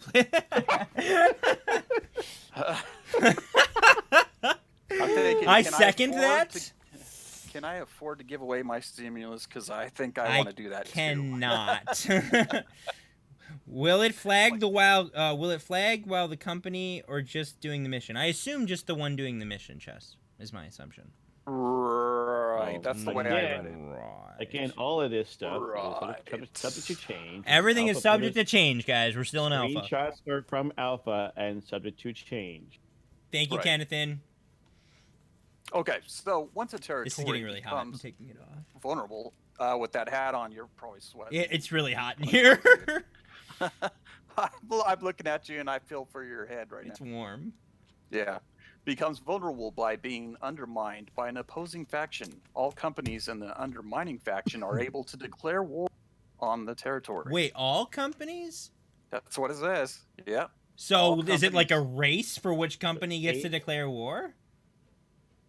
Go on. Oh wait, I remember how it happens. I rember it's random. Never mind. Go on. I remember now. Okay. After a short time, which allows for sorry, there it goes again, multiple companies in the same faction to make a war declaration.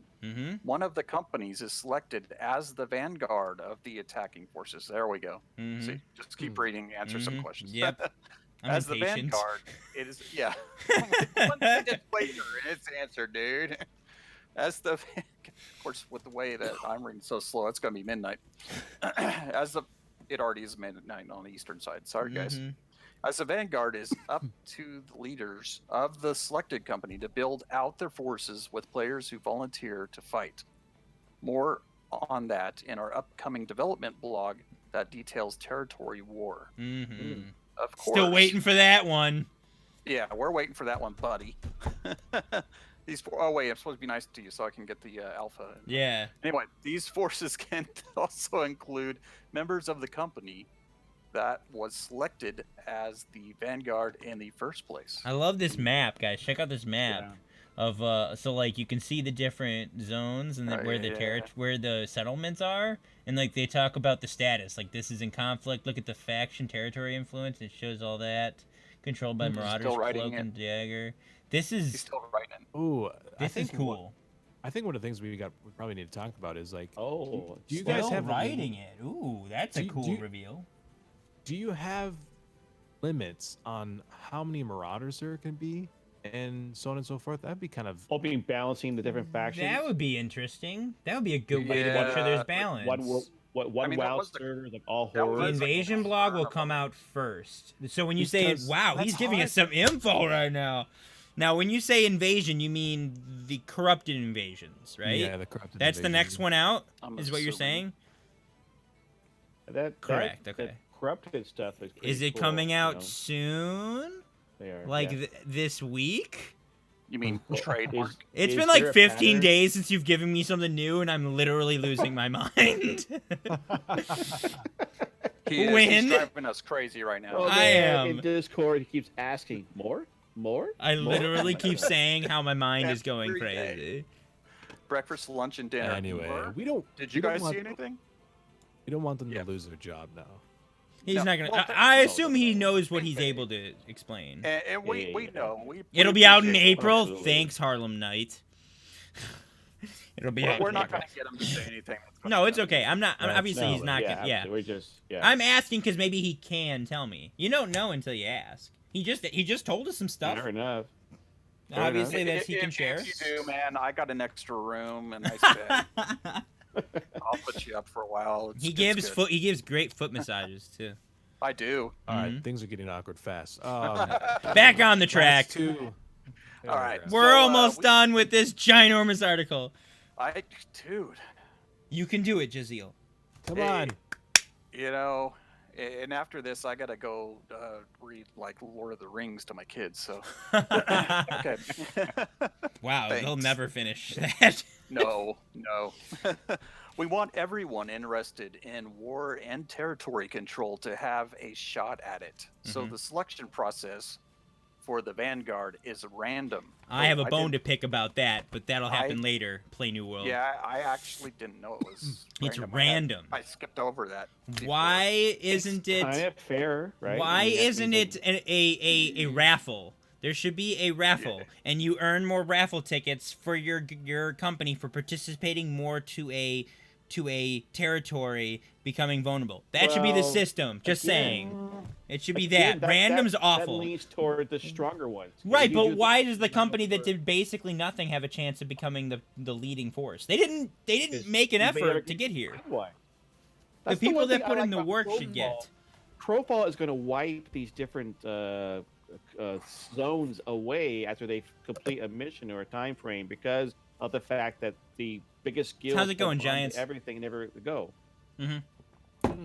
I just hope it becomes a raffle system that you earn more raffle tickets for your company by being someone who actually invested in the process of a war declaration. That just makes sense. You should have a better chance. Agree with that. You earned that. Honestly. Paper, rock, scissors. I mean, there's gonna be an emote if you get the the special edition.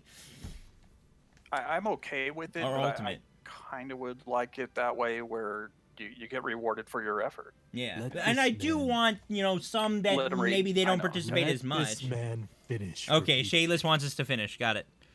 He wants to play. Paper, rock, stimulus check. He wants to play a non-Amazon game. Sorry, guys. Hey, if this game was released or if it was an alpha, I'd turn all this off and play. I mean, I would love to play right now. But Where are we? Let's go. I would absolutely be playing this right now, not in this conversation. No question. No questions asked. Yeah. Okay, this way, even smaller companies, this is probably going to pertain to us for a little bit anyway, have an opportunity to control territories. Okay? If a smaller company is selected as a vanguard for the war, they can build out their forces with any player that volunteers to fight on their side. So a full-sized army is always possible, even for a company with a single player in it. Exactly. See? That's why I'm like, I respect the idea that they have a chance, but I don't think it should be an even chance. Because a lot of work has to be put in to create a war declaration. And a raffle system gives everyone a chance, but the people who earned it more get a higher chance. That's just what I think. I think a raffle system, that's how they do it for people participating in port battles in Pirates of the Burning Sea. They need 24 players, and any player that participated in helping that port flip gets so many raffle tickets, and then you get picked out of all the people that have raffle tickets. I think it's a great idea. Well, Play New World said this is the way it works in the current system. Yep. We're still listening and working in feedback from alpha players, which is great. When I asked him, I assume a raffle system has been recommended, and I'm waiting to see what he says. So random is still, it's still random. So this is still the way it is, he's saying. Yes. All right, let's land this plan. Okay. Yeah. Okay, as a member of a faction, you can be an incredibly valuable contributor. You can supply arms and armor. You can complete faction missions. You are a critical member of their standing forces, and you will work to increase your faction's influence. We in love a given you. territory.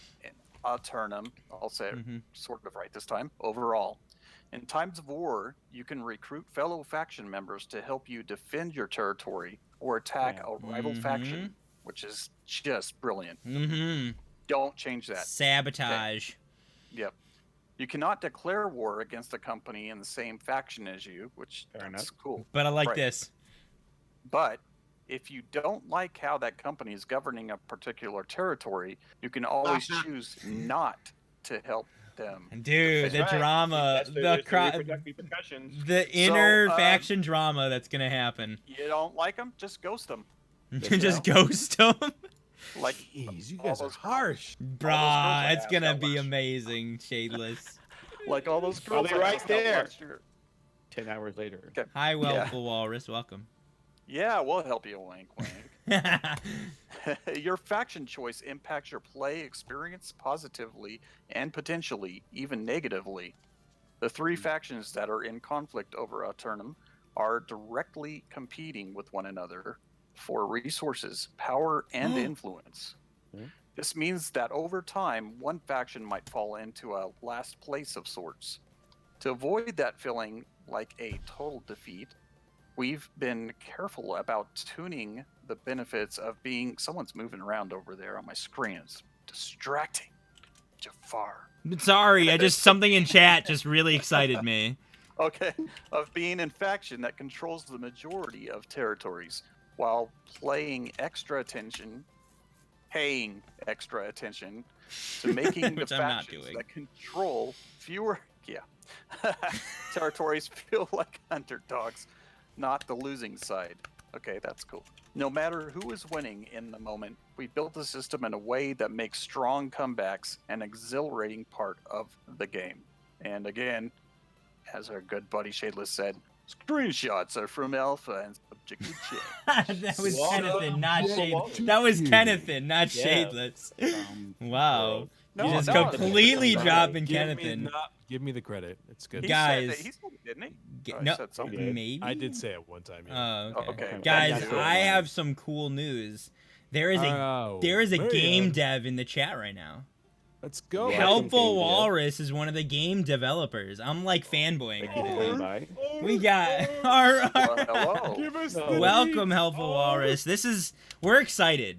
We're excited. Can you tell us more about the game soon? Can you tweet sometime this week about something new, please? Let me take it to the next level. Do you want to join our Discord chat? Do that. I don't have a link for it. Discord. There you go. Want to join our call? Wait, guys. Have you joined their Discord yet? Guys, yes. Let's throw out more info is always coming soon. Trademark. Let's do a quick shout out, guys. So everyone you see here, Kennethan, Shadeless, Sir Jaziel, myself, Jafar, are all members of a guild company called Hideout, and we are recruiting. So if anyone is looking for a company still, we already have a Discord. Shadeless is looking weird. And I'm just letting them know what they're getting into. Yeah, this. Oh, that's what you're. Yep. Okay. I just lost a viewer. Nice work. How did you get the name Hideout? That's a great question. So our fearless leader, who was in someone else's chat, well, I think it was Shadeless's chat. His name is DT Pap. He's actually, I don't know if I'm allowed to announce that, so I'm not going to. But Hideout is a name he came up with from something else. It's bigger than our guild. Let's put it that way. So no, it's not very tournament. That's all right. It's not, and it's not evil sounding either. But you know what? I understand. There's some big things going on with the name Play New World that I don't know if I'm allowed to disclose, so I won't. You know what that's like, right? How's that feel? How's that feel? I'm not gonna tell you. I'm just not gonna tell you. I can't. I'm sorry. I mean, there are things I can't say about. I'm sorry, I can't tell you. There is no official Discord for the game. There is no official Discord for the game, but there are a couple unofficial Discords. The one we are currently in, the New World Discord is not official, but it's a pretty good one. But we have a Discord, our company.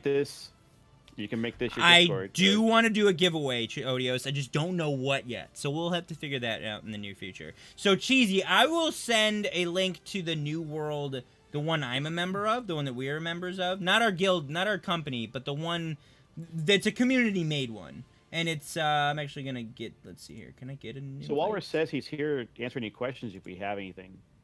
Yeah. I'm here to answer questions if I can. Which This is the community Discord that I'm in. There's 2 major community Discords. That one's better, in my opinion. Can I just push for one thing? Play New World or Walrus. Would it be possible if you just hop in our Discord and like join our call? Dude, can we get you guys in voice chat? Can we get you in voice? We're gonna do Q&A. We're gonna do Q&A soon. Yeah. So not so much our Discord, but just our phone. The phone call. This is a Discord call. It'll probably ruin my cameras though. It's all right.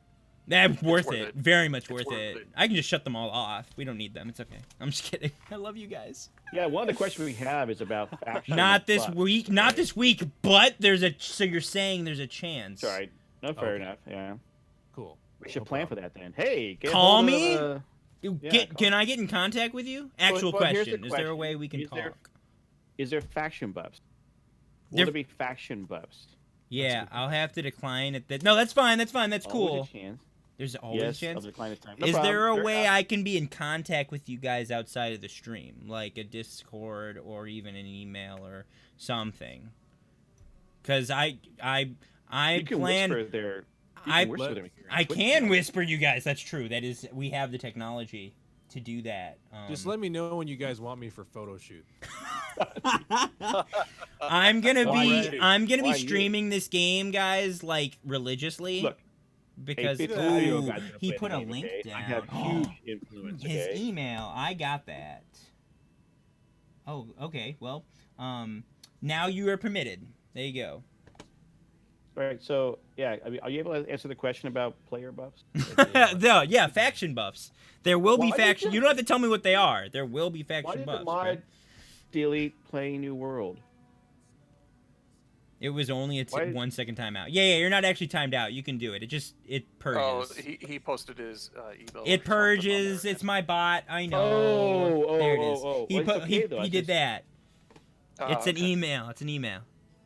Okay. All right. So guys, we're gonna move on really quick. We're gonna watch a video to go along with this. So guys, that was factions. We're now gonna watch the video on combat and PvP, because that whole thing was about faction warfare. So really quickly, this is like a 3-minute video, I think, 4-minute video. Before we do that, he asked for clarification. Right. So, what do you mean by faction buffs? I mean, this is wrong video. Fight the world. Yeah, we're talking New World, Soul Saint, and we've got devs in the chat right now, and I'm like panicked.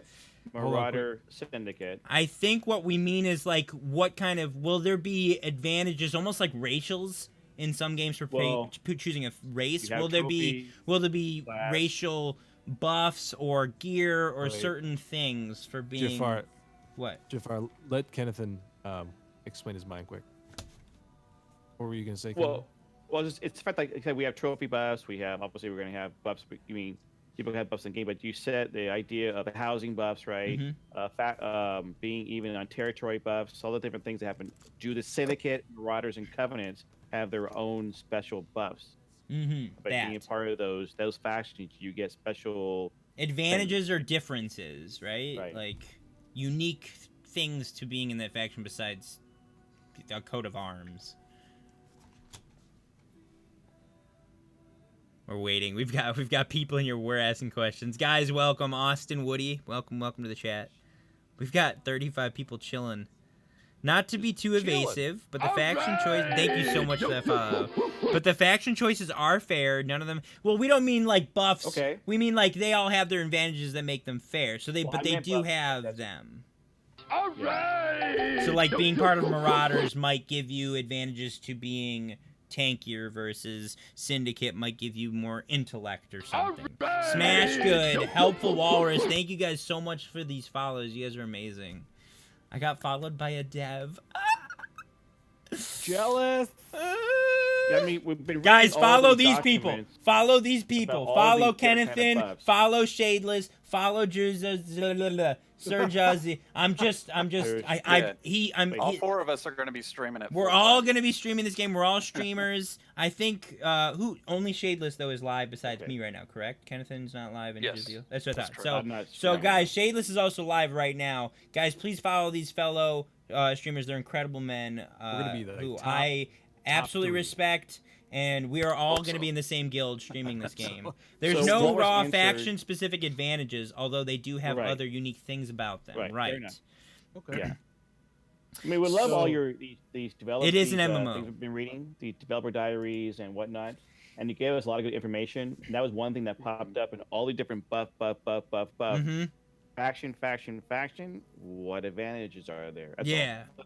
We just What there obviously are. it's fair, but we want to know what they are. They're Right. balanced. The right word is they're balanced buffs. Which do. So Austin, whatever faction I am, they're gonna be, because we're all in the same guild. We're all in a company already. So we still haven't decided on our faction because we don't know what those advantages are yet. So we're discussing it. It sounds like everyone likes Marauders because of the test that they gave us. They gave Amazon Gaming Studios gave us all a test to take, and everyone got Marauders. The buffs that the faction blog refers to are the buffs you get for territory control, which are the same for everyone. They increase and decrease as you control more or less territory. Oh, so it's based on land control. I see. Wow, that this makes is fun. sense. All right, I get it now. Yeah, Okay, yeah. obviously Marauders are the They best. are tied together that way. Okay, That's good. neat. Cool. So it'll be all thanks for about the that. conquest. Cool. Everything drives the conquest, guys. For those of you who think this is a PvE game with PvP concepts, it isn't. It's a PvP game. It's a world conquest game. I will go back to what Shayla said. This game appeals to FPS and Mhm. MMO. Yep. It appeals to PvP It's a both game. Right. and PvE people. Okay. Yes. It appeals to RVR and Mhm. WVW RVR, yep. and kind of thing. So And That's the Sims players. Sim players. Don't forget about the Simmers. I want the best house on the block, guys. I want the best house on the block. You better repent, Simmers. Man, I should've stopped. It is a These both timelines game haven't helpful, played for but a what I while. love is how much the other aspects of the game, whether Shimmy Schmang, I'm struggling with that name. Thank you for the follow. So, but here's the question. No, the ultimate question is, are there trains in New World? Oh my gosh. Oh no. Is there steampunk? Ooh, Listen, it is 17th century. There's going to be a variety of content. Oh man, no! For What all I these love, streamers. Walrus. What I'm really excited about with the RVR system of the game and the conquest is the other aspects, whether it's crafting or governing a village and town projects and taking care, defending your settlement from corrupted breaches or invasions. Is it all revolves around conquest of Eternum? So like, even if you don't want a PvP, if you want to focus on breaches and you're a PvEer, you're contributing to your faction's ability to hold a territory. So you're still playing to the conquest, even though it's PvE content. And that's like the game I've been waiting for my whole life. I'm not just kissing butt right now. I mean this. The clipping's real.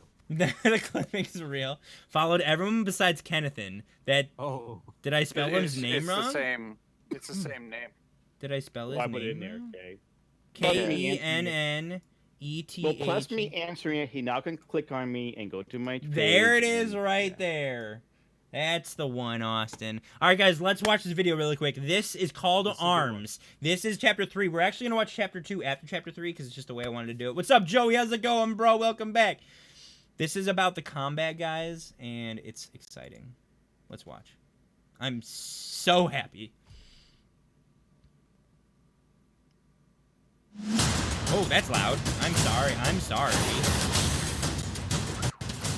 I'm sorry.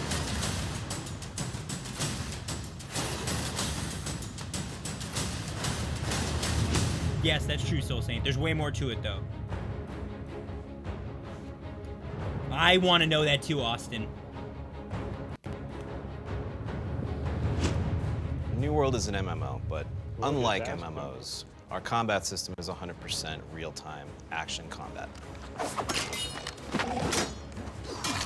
The way you move, the way you Reminds me of position yourself, ESO, the way you dodge what I and call it. lunge, all matters. Ooh, It's laggy. more like an action RPG than a traditional MMO.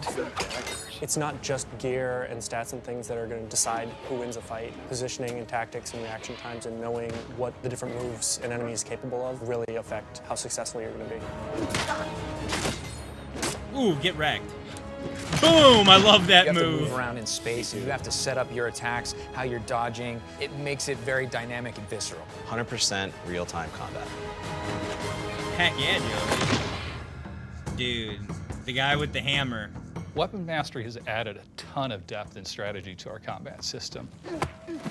In New World, the Weapon Mastery system allows a player to grow more proficient in the types of gameplay that they enjoy and they do the most. So each type of weapon has a different skill tree. As you continue to use that weapon, you'll develop more proficiency and you'll be able to unlock new abilities and bonuses on the skill tree. You can either focus on a specific type of weapon or you can spread out and try all different types. Whatever gear you're wearing, you can have different gear that makes you play different. So if you wanted to be a frontline tank type of player, you could get heavy armor with a shield. If you wanted to be more of a backline shooter, you want something lighter that can allow you to be a little more flexible. Pistols, with the gun or a pistols, bow. guys. You want to go in with That was a rifles pistol. or blazing, or you want a bow and arrow, or you want to just sword and board. You can actually equip those. So as you grow as a player, you can have different loadouts at the ready. So whatever the situation This guy's calls got a for, pistol you and a have musket. all these different types of ways that you can deal with the situation and your play. There's even A lot of MMOs, you will choose a class, and that will determine a the way that you rapier in this progress. video somewhere. Your world's doing a little bit differently, where you pick up a weapon and start fighting with it.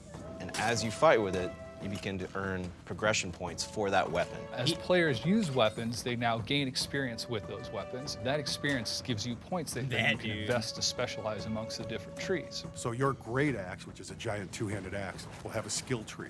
We want these weapons. Oh, to there it feel is. That so guy's got a different rapier, depending on the guys. choice you make. There's It almost fencing. feels like a class There's choice. fencing in this The game. hatchet, for example, you can focus on throwing or on melee damage. I saw it, devs. I saw With the sword and rapier. shield, you can either focus on offensive damage or more defensive buffs. With all these different combinations, there's just an enormous amount of variety that the player can achieve.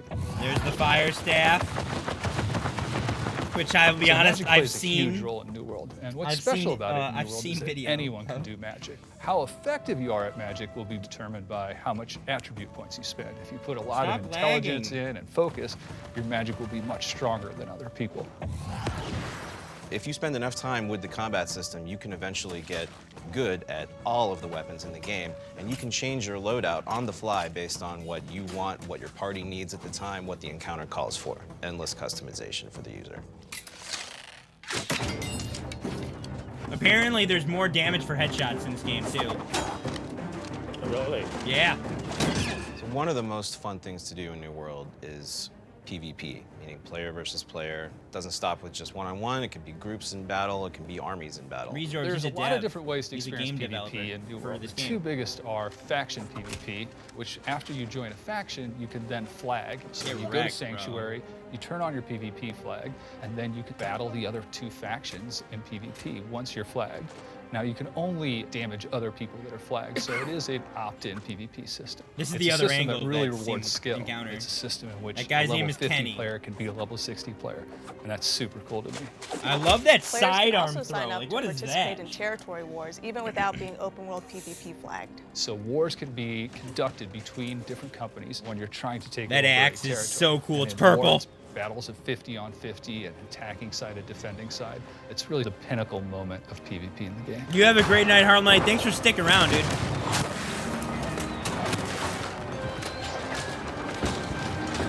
It's possible to dodge them? That's sick. Yo, Burke.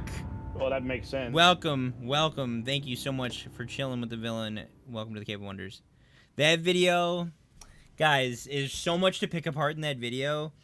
I was watching a Sir Medieval video about that video, and he points out the rapier and a halberd, which is like a type of spear. And like, there's so much. You guys are holding so many cards to your chest, guys, with the weapons that you have available in this game. Dude, fencing? Like, what? There's fencing in this game, guys. And, like, that's, there's just a massive range. Makes sense. Nice to see New World fans. Dude, I'm obsessed. There, I said it. I'm upset. We're obsessed. Whoop, that's not the button I meant to press. So yeah, that's the combat, ladies and gentlemen. It's all like non-target PvP. There's the halberd right there, actually. There it is. What happened? Play New World. The last digit is left out. Good luck. Wait, what do you mean? Don't even do that! What a troll! I love it. What do you wait? Where do I enter that? What do you mean? Where do I enter that? Hold on. Time out. Can we I am literally gonna take streamer privilege and I'm going to delete that message so no one else can copy it. That's fine. You know. Oh my gosh! Can I please delete that message? There we go. And it's a That's not real. I'm literally going to Steam right now. Well, you'll find out. And I'm gonna try every freaking digit until I get a activation. He just gave us a little game. Even wow. if it's fake, that was awesome. Okay, because that was just awesome. It's missing a letter. Yeah, he said it's missing. We have to figure it out. Wait, that was for the whole crew to try. Oh, okay. I'll share it with them. Is it missing a letter or a number? Yeah, he didn't say. We have to figure it out. Do you want me to share it with the people in the stream? I assumed it was a one. Or do you want me to share it with the entire viewership? Because I can undelete it if you want me to. He said don't delete it. Okay, fine. Austin said got it. There it is. You did not. You didn't. I don't believe you. It was a one-person thing. No way. Did he really get it? Can he prove it to you that he got it? Get out of here. Bro, what is happening in my chat right now? See, this is why I didn't get the Steam version, because it says connecting to Steam account. It's like delaying. I don't think you posted the whole thing again. He didn't. We have to figure it out. He just gave us a game. Like he just put an incomplete code in chat and we had to figure it out. Another one? Last digit is missing again. Because he's under NDA. Stop it! Oh my goodness! The other one missing. I'm not ready for this. What do you mean? Wait, Steam. Open up Steam. Right now. I can't access it right now. My computer's running at 100%. There's no way I can open Steam right now and do this. I mean, if it's only for one person, then streamer privileges. Where am I going for that? Where am I going for that? Am I going to the store one and digit is missing? Okay, so turn off screen capture. Oh, good call. Good call. Thank you, Grid. Always thinking ahead. Always thinking ahead.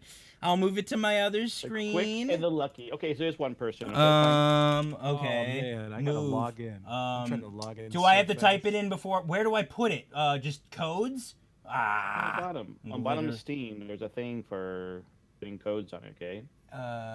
I'm clueless. Thanks, guys. Now. Thank you so much for doing that. I appreciate that. That's really amazing, Play New World. I greatly appreciate you sharing some codes with my community. So someone had a question earlier about dual wielding. I mean, was that answered in the video? I mean, is there going to be dual wielding in New World?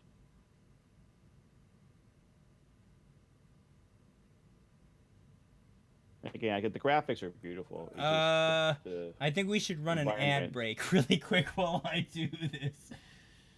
Don't you dare close your eyes. You can do it too. You can. Hey, we'll take care of this. We'll take over your stream. You go ahead while I focus. But I was supposed to read the next one. So who wants to read the next one then? It's March to Battle Corrupted Breaches. I'll do that while you're doing. Let's watch the video. The next video is before we do that. The next video is about NPCs specifically. We're doing NPC, not Corrupted Breaches? Well, that's specific about the different NPCs. That's about Corrupted itself, which is why I want to watch the videos. Where did the videos go? How do you redeem stuff? You just down in the very bottom left-hand corner, it says Add Game. Right. Where? Oh, Add Game. Okay, got it. Thank you. But it's only one. It's only one. Yeah, only one person. Code thing. Okay, so that's why I'm like. It says duplicate code. Right. To the question. Someone got it. We're not quite ready to answer questions about specific weapons or weapon sets. Okay, fair enough. I know that in the end, someone already entered it. It said duplicate. If you get the combat right, if you get the gameplay right, adding more weapons, adding more styles or whatnot, that's minor thing. I mean, people like that stuff. Don't get me wrong; they love that kind of stuff. But if you get everything else right, it'll be added. No big deal. Okay, so yeah. I think Did you want me to someone. read I this think now? someone already got it. I think this is. It says it was a duplicate. Right. So someone This in is chat the- got it. this is the Oh, timeline. it was a 4? Oh my gosh. No, that's not. The one I got was for a 1. This is so cool what's happening right now in my chat. Dude, guys, thank you so much, all you guys from New World that are here giving us my community alpha codes. This is insane. Yeah, thank you. Both my Are these alpha codes or these game codes like you're giving away copies of the game? Have you heard of the new upcoming game Valorant? Yes, I have, but I'm not It's really got to interested. be alpha or beta because I mean that's what we're going to be getting. Yeah, alpha codes. Because we who pre-ordered will be getting something when they finally go beta, and so that'll be a code. Abuse of power. I here's a question, guys. I Hey, wanted it. So for New World guys, okay, are you planning on doing a server wipe before actual launch? I mean, I'm hoping that you're going to not allow for any of the characters who are there to jump into the game, that once beta is over, you'll be server wiping and none of those characters will carry over. That's always been my thing I don't like, because people get a head start. And I don't like that per se, because it doesn't allow for even playing field. Okay. Alpha codes. Okay, yeah. And the other, I mean, obviously, if you can answer this, that's great, okay? Heck Because yeah, I know dude. Amazon right now says May 26th midnight is the release, okay? So I'm really thinking that's not going to be the date. I mean, I'm a West Coast person. I'm in Seattle area, so that's no big deal to me, midnight. But I'm assuming it's not going to be midnight, that the actual date is still being talked about. So we want to do a pre-launch party. Yep. And we want to get ready for that. And so I'm streaming gonna it, get ready do. for it. Okay, and so we want to plan a type of that. Not talking times. No. But fair enough. Like I said, I always tell people. Your character will still exist. Oh, so your character itself will carry over. It's okay to ask the question. Just don't be afraid of the answer. So Okay? my thing is, so I'm planning a 24-hour stream for the release of beta. So like I need to know that date to schedule my 24-hour because I have to call off work. No, it'll be a full wipe. Well, then why'd you say you keep your character though? You said everyone but your character will be wiped. Maybe the name and stuff. Like that's what I'm saying. Like the character you actually made. Well, wait. You missed it already, Fearless. There were two that came. His character. Your character won't be wiped. Oh, character. Okay. Flexing a little bit. Everything gotcha. I thought he meant. Okay, okay. I feel that. I get it. Okay. Well, that's I cool. mean, because there's 2 streamers, are we gonna do the codes in 2 different channels? It's lonely over here. I know I'm not the topic right now, but just come down a few channels. And why would I have done English. that? Dang, why didn't you tell me, Zephyr? Zephyr's like, I wanted it. Well, Hold everyone on. wants it. So there's only 2. Okay, there's only one. So I mean, to me, I was hoping that bad guy would get it because this is his stream. I mean, I'm just glad they're giving them away in my chat. Right. Like, that's lit. That was fantastic. That was most generous. That was epic. I had to literally uninstall Steam and reinstall. Where are my videos? Okay, here we because go. it wouldn't launch. Yeah, my computer's struggling right now because it's literally at 100% because the amount of things that are going on to be on. So which video is this one now? So this one's called Fight the World, guys. This is about the different types of world factions. Not the player factions, but the factions not necessarily factions I wouldn't call the Lost a faction, but the different types of NPCs we might encounter. It's called Fight the World, so it's about NPCs. So while this is happening, I want to ask the question to the devs. Okay, I was curious if you guys had a game or games that influenced you. What was like games you liked, you thought would be Dark Souls. Like, okay, I want to copy it for New World. Dark Souls. Yeah, these are the whole group. What I want to know is if anybody played the game before besides myself. What awaits players when they first land on Eternum is a new discovery of a new world. When you first arrive on Eternum, you're going to be kind of at ground zero. Your ship the has lag is crashed. so bad. There's nobody around who's on your side. Pretty soon, you're going to start to meet other players, and you're going to... Oh, hold on, one sec. Your poor computer, man. I know, it's not handling Oh, he's this. over in there. He's over in Calvin. It's a shot. No, be quiet. No, wait, what? Stop everything! What do you mean? Be quiet. I can't copy and paste it. Do it again. No, what do you mean? Say it again. Oh crap! I can't do it in time. I am Guys, dying over here. So generous, okay? Thank you so much for doing I am. that. Oh my gosh, you can do these videos are in 4K, guys. These videos are in 4K. All right, this is not the right video. This is the video I want, and I want it in 1080 or instead of 1440 because my computer's dying over here. No, I bought this nice. I can monitor answer to see that things in question after the 4K. video, Kennethan. Okay. If you get a spare code, let me know. Interested. Soul Saint, you just missed 2. You just missed 2, Soul Saint, in the chat. They just threw them out in the chat with a missing number, and you had to figure it out. And just threw out 3 more in the 3 more? What awaits players when they first land on Eternum is a new discovery of a new world. When you first arrive on Eternum, you're going to be kind of at ground zero. Your ship has crashed. There's nobody around who's on your side. Pretty soon, you're going to start to meet other players, and you're going to start to understand that life on What a time for me to not have my is third very monitor much up. a... Right? I just can't even have another stream running. I don't have my own stream When running. we created Eternum, Pause. we wanted to design and create a vast, explorable world. Players will quickly realize that Yeah, same. nothing ever that's really fine. dies in this It's like, island. No soul can yes, I like to play leave it the now, body. but guess what? It is the The magical live game is resource 10 that times better grants because the the beta power will of be over in immortality, and 5 it is days. called Azoth. Absolutely. One of the Silent. things that If it makes says it's Eternum very not dangerous is valid. that there's a bunch of different factions there, and each wrong one has one. their own objectives and guessing. desires, and they if conflict it with says each other, duplicate, but then more someone importantly, else they already create got big conflicts with the player. 26 letters and... Alongside the 10 Corrupted, members. there's So 3 you have other 36 major opportunities. enemy groups that exist. Here we go. Jafar's computer gonna blow? Yes, yes it is. But it's totally gonna be worth it. The Lost are Congrats the on sort of dude. Thank you, soulless Chessman wretches Troy. I of our told game. you it was gonna People be busy who tonight. Have eternal life, but have it without a soul. Dude, there- zombies, oh, bro. There have been too Pleasant many fate. recent They're activities. stuck in this sort of like half-death Yeah, state. one of the because advantages they of being died in some online horrific versus a way, streamer or or whatnot sailors is who that have we crash can be landed on this sheltering in island and sort of place washed and still ashore be- here. They're the be a ghouls, community the undead like this, versions you know? in our game. Hang out, chat, and fun. Definitely having a 6-foot rule Sad here. day. I tried, guys. I tried too many times. Dude, this game is New gorgeous. Earth is the pure natural Are you power of in the it? island fighting back. No, I'm against watching the people who've come to video. corrupt Oh. it. It's almost I like didn't the install island's the game defense already. system. And Even if I whatever got a comes beta, those an alpha invaders. code. Nature is Dang trying it. to imitate the form of humans or Should've given up and animals come to they dance. see.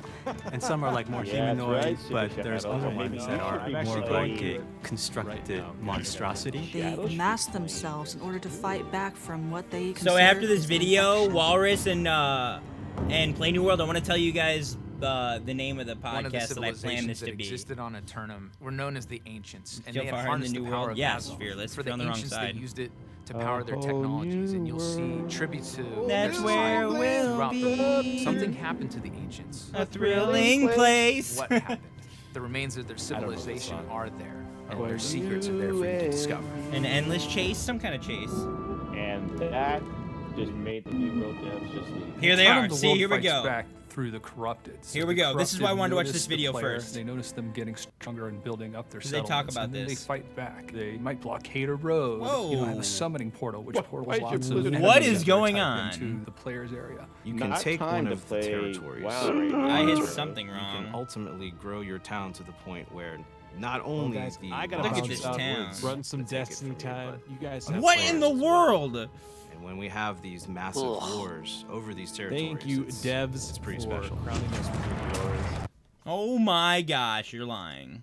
Much love. This is going great.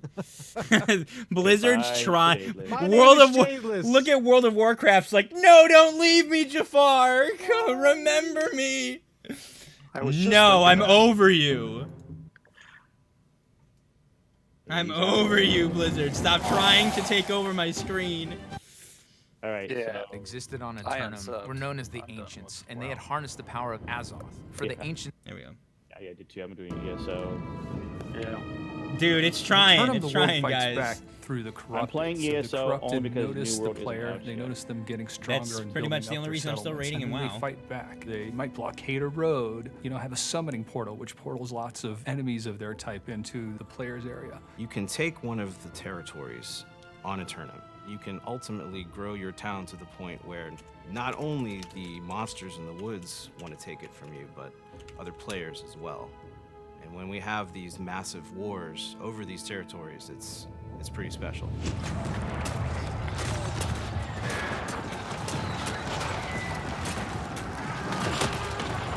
Guys, check the, yes.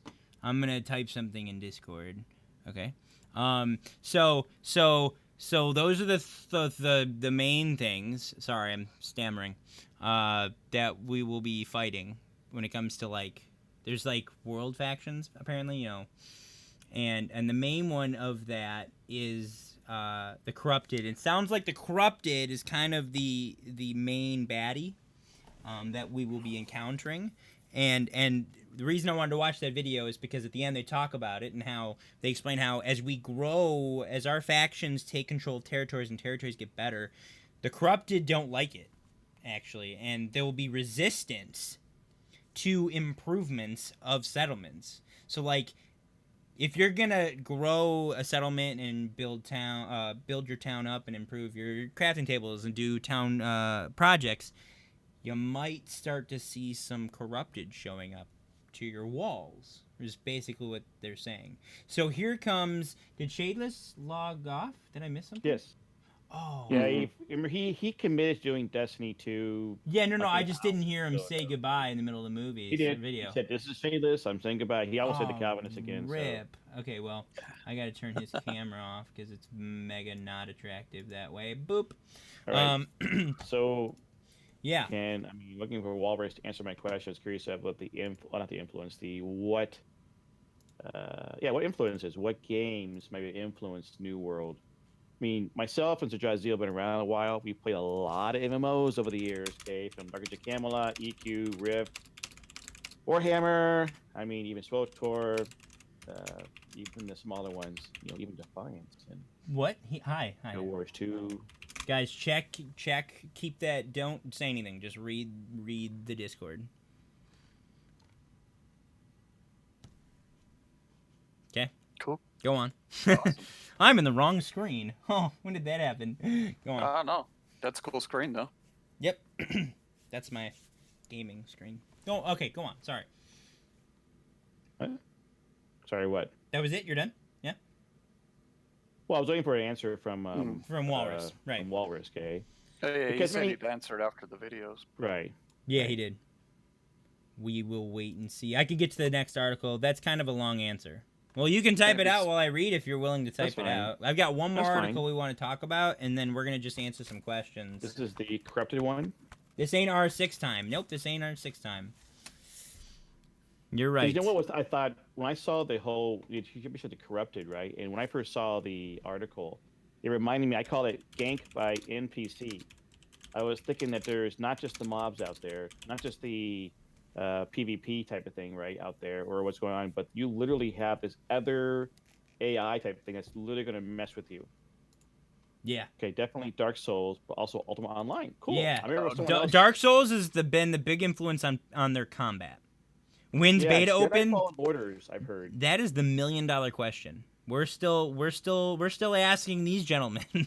And that's not a question they can answer at this point. And which we stopped. Why we stopped asking. Right. All we know is that it's coming, and we'll be ready because we are like that. We just be ready for absolutely. it.